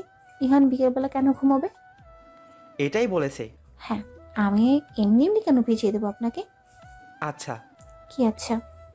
ইহান কিছুক্ষণ মন্য থেকে বিছানা থেকে ফ্লোরে পা নামিয়ে বসে। রায়া গ্লাসটা সাইড বক্সে রেখে ব্রু উঁচু করে দাঁড়ায়, হাসি আটকে বলে, কিছু বলবেন বলে ভাবছেন? ভাবা ভাবিতে আমি নেই, আমি শুধু কাজে আসি। বলেই ইহান এক ছটকায় রায়াকে নিজের কাছে টেনে আনে। রায়াকে নিজের পায়ের উপর বসিয়ে নিজের ভেজা মুখ রায়ার শরীরে মুছে দেয়। রায়ার গলার কাছে ঠোঁট ছোঁয়াতেই রায়া চোখ বন্ধ করে ফেলে। ইহান রায়ার মুখের দিকে তাকিয়ে দেখে রায়া চোখ বন্ধ করে আছে। ইহান রায়ার অবস্থা দেখে মিটিমিটি হাসতে থাকে। রায়া, আমাদের প্রথম রাতে আমরা খুব কাছাকাছি ছিলাম। আমাদের সম্পর্কটা অনেক দূরে সেদিন এগোলেও আমরা সম্পূর্ণ সম্পর্কে গড়াইনি। শেষ মুহূর্তে এসে মনে হচ্ছিল আমি ভুল করছি, তাই আর এগোতে মন সায় দেয়নি। কিন্তু রাগের বশে তোর শরীরের ওপর অমন অমানবিক নির্যাতন করেছিলাম আমি। আমাকে কি ক্ষমা করা যায় না? রায়া এতক্ষণে চোখ খুলে ইহানের দিকে এক পলকে তাকিয়েছিল। ইহান কথা শেষ করতেই রায়া বলে ওঠে, পুরোনো কথাতে শুধু মন খারাপ মন ভাঙার গল্প ছিল। ওই রাতের কথা আমি ভুলে যেতে চাই। আমি তোকে তোর ইচ্ছেতে সম্পূর্ণভাবে পেতে চাই রায়া। আমি সেদিনের কথা তোকে ভুলিয়ে দিতে চাই। তুই আমাকে স্বামীর অধিকার দিবি? রায়া কোনো কথা না বলে লজ্জায় মাথা নিচু করে ফেলে। রায়ার চুপ থাকতে দেখে ইহান বলে ওঠে, তবে কি মৌনতা সম্মতির লক্ষণ হিসেবে ধরে নেব? রায়া আর ইহানের এত কাছে চুপচাপ বসে থাকতে পারছে না। নিচে নামার জন্য নড়ে উঠতেই ইহান আবার রায়াকে খপ করে ধরে ফেলে। রায়ার দিকে অনিমেষ তাকিয়ে থাকে, প্রশ্ন করে, আমার উত্তর দিবি না? আমি প্রশ্নের উত্তর চাই রায়া। কি উত্তর চাই? তুই আমাকে স্বামীর অধিকার দিবি? স্বামীকে আবার আলাদা করে স্বামীর অধিকার দিতে হয় নাকি? হ্যাঁ, সেদিন তোর অনুমতি ছাড়াই যতটুকু তোকে পাইনি ততটুকুই আমি তোকে চাই। আমাদের সম্পর্কে সম্পূর্ণ একটা পরিচয় চাই রায়া।